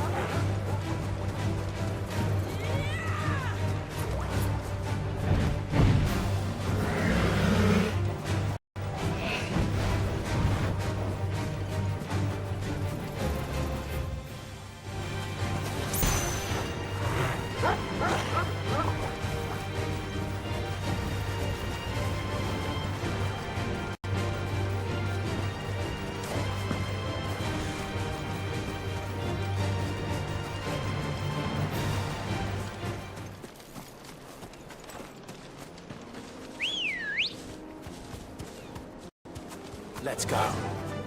Fly, Ambrosia.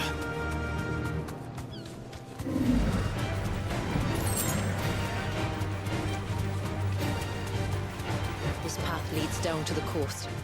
Usually we keep this gate shut tight, but since this is a special occasion... Be safe.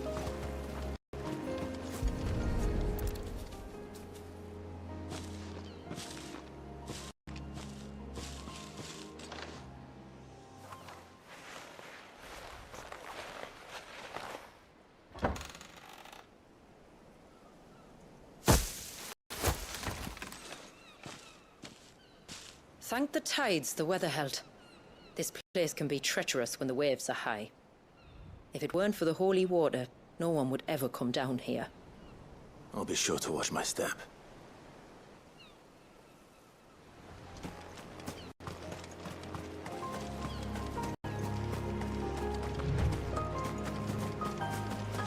Water flows to the sea, then rises into the clouds. Just like life, the end is not the end, only a new beginning.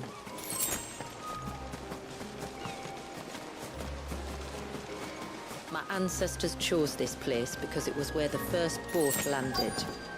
It's a good thing they didn't land closer to the surge. Quite.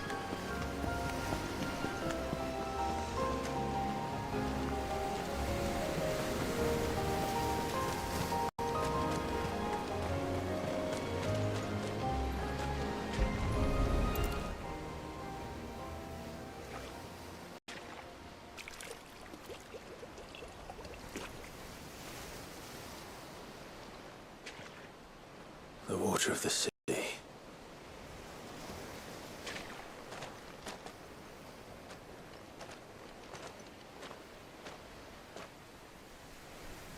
I still can't help but be awed by it. Oh? All that wave ever made me feel was pity and sorrow for the innocent life trapped inside it. The child my great-grandfather sacrificed to try to change his people's fate. It was wrong, an unforgivable sin. But I often wonder, will my descendants ever forgive me for what I have done? As tributary, I've faced many difficult choices. And though I've always striven to do what's best for my people, here we live in poverty and away from the world. So have my choices denied them a better life, just as my ancestors denied Walyas his? No. You would not forcibly sacrifice one of your people to save the others. You do the best you can for all of them, as do I. We share in their woes, just as we share in their joys. And the most we can do is try to bring them more of the latter. Aye, you're right. And try I shall, to bring all of my people a better tomorrow. Walyas included. Then I wish you luck. If my time with the boy is any indication, he's going to be quite a handful. Then we must start as we mean to go on, and give him the very best welcome we can. Where to next, then? Back to the village, to find out if my brother has made the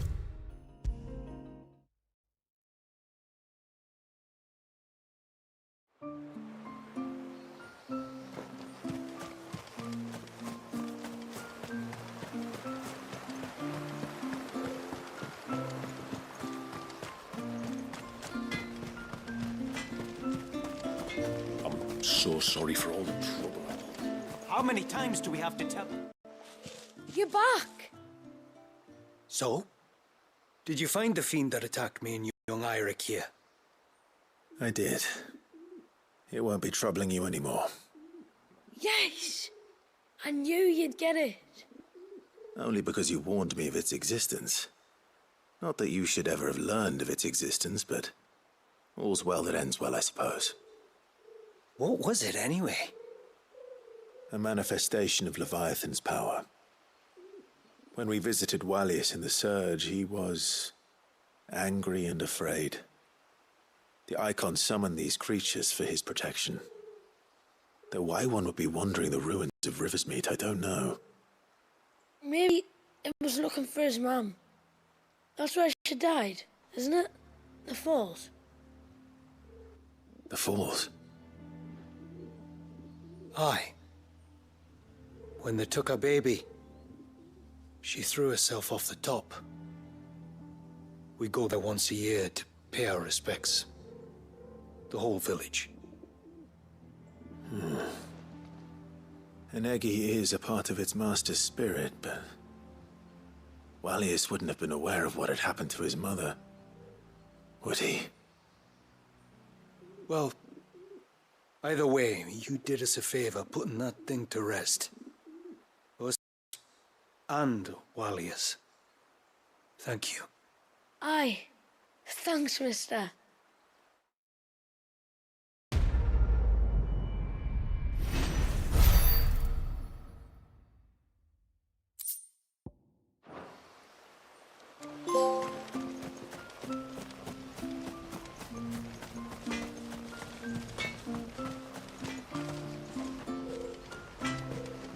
Yes?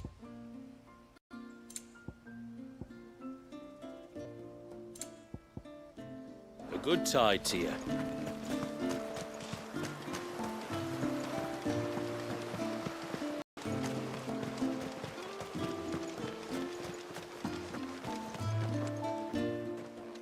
We have the holy water.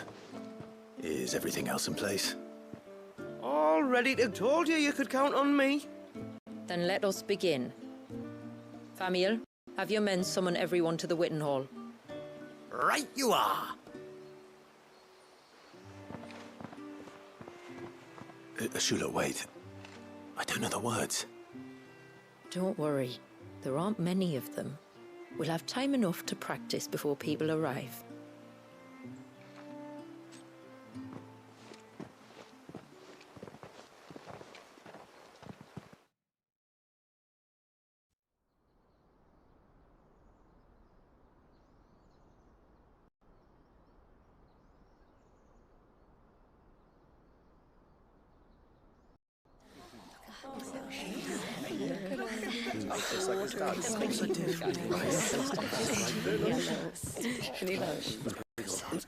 My friends, we are gathered here today to welcome this child into our community by the rite of immersion, as has been our custom since the first reign. As tributary, I would normally perform the rite with the child's parents, but Walius's mother and father returned to the sea long ago. So I and my brother Famiel shall serve as his family, while the one who returned him to us shall bear witness in my stead. Clive, if you would step forward.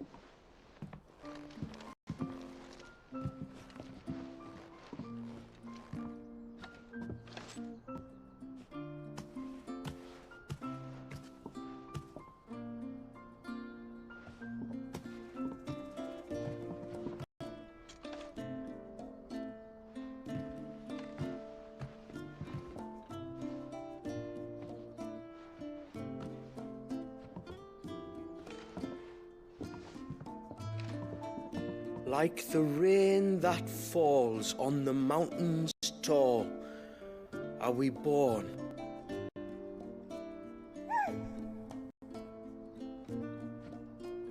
Like the river that flows through the valleys below, do we live.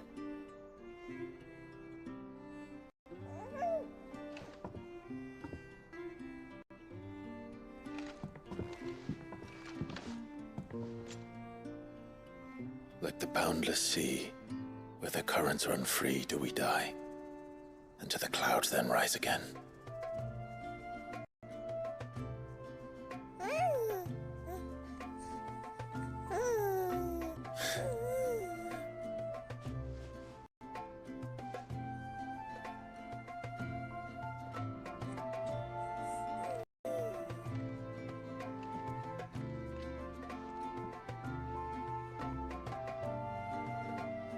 The circle of water is the circle of life, and today from the heavens falls rain anew. This child, Walius, now joins our stream, and he shall flow with us from the mountains to the sea.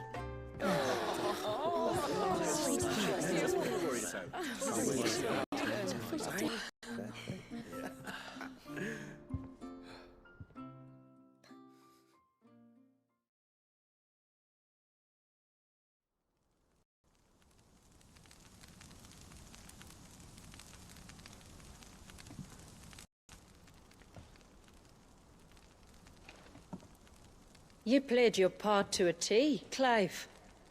Thank you. It means a lot to us. I was honored to be asked. And terrified I'd miss. Now that you're part of the family, young Walius, my lad. Uncle Famiel can teach you the ways of the world. Oh no, he can't. Eh?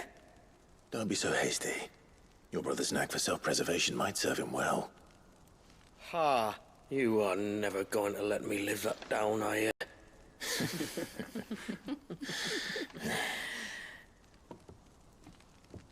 I'm gonna raise Wallius as if he were my own. Teach him everything I know about life, our people, and our past. But with all the mother crystals gone, he will grow up in a world without comforts. One where we only have ourselves and each other to rely on. I'd say your people are better prepared than most to survive in such a world, Shula. To thrive, indeed, under your guidance. Only if nature continues to smile on us. If we were to lose her gifts, we'd be left with nothing at all. Yes. But it needn't come to that. Not if we can stop the spread of the Blight. So long as we can save a single patch of soil, we can plant the seeds for a new world. One where we can all be free. Perhaps then, we might finally be able to step out from behind our curtain, eh? Till that day comes, I wish you good tide. Thank you. We should be on our way.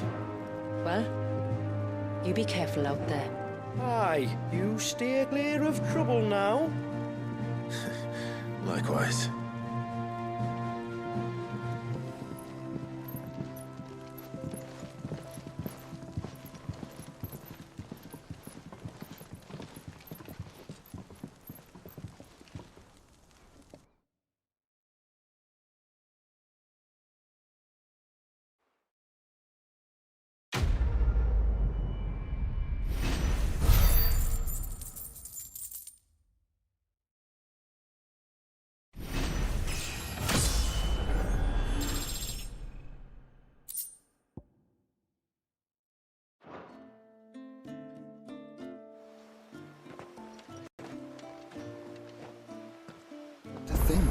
We must be the first outsiders to have witnessed that rite in over a century. Wallius has been waiting for it for nearly as long. He seemed pleased to be finally rejoining the family. Now all we have to do is save that family. To change our river's course.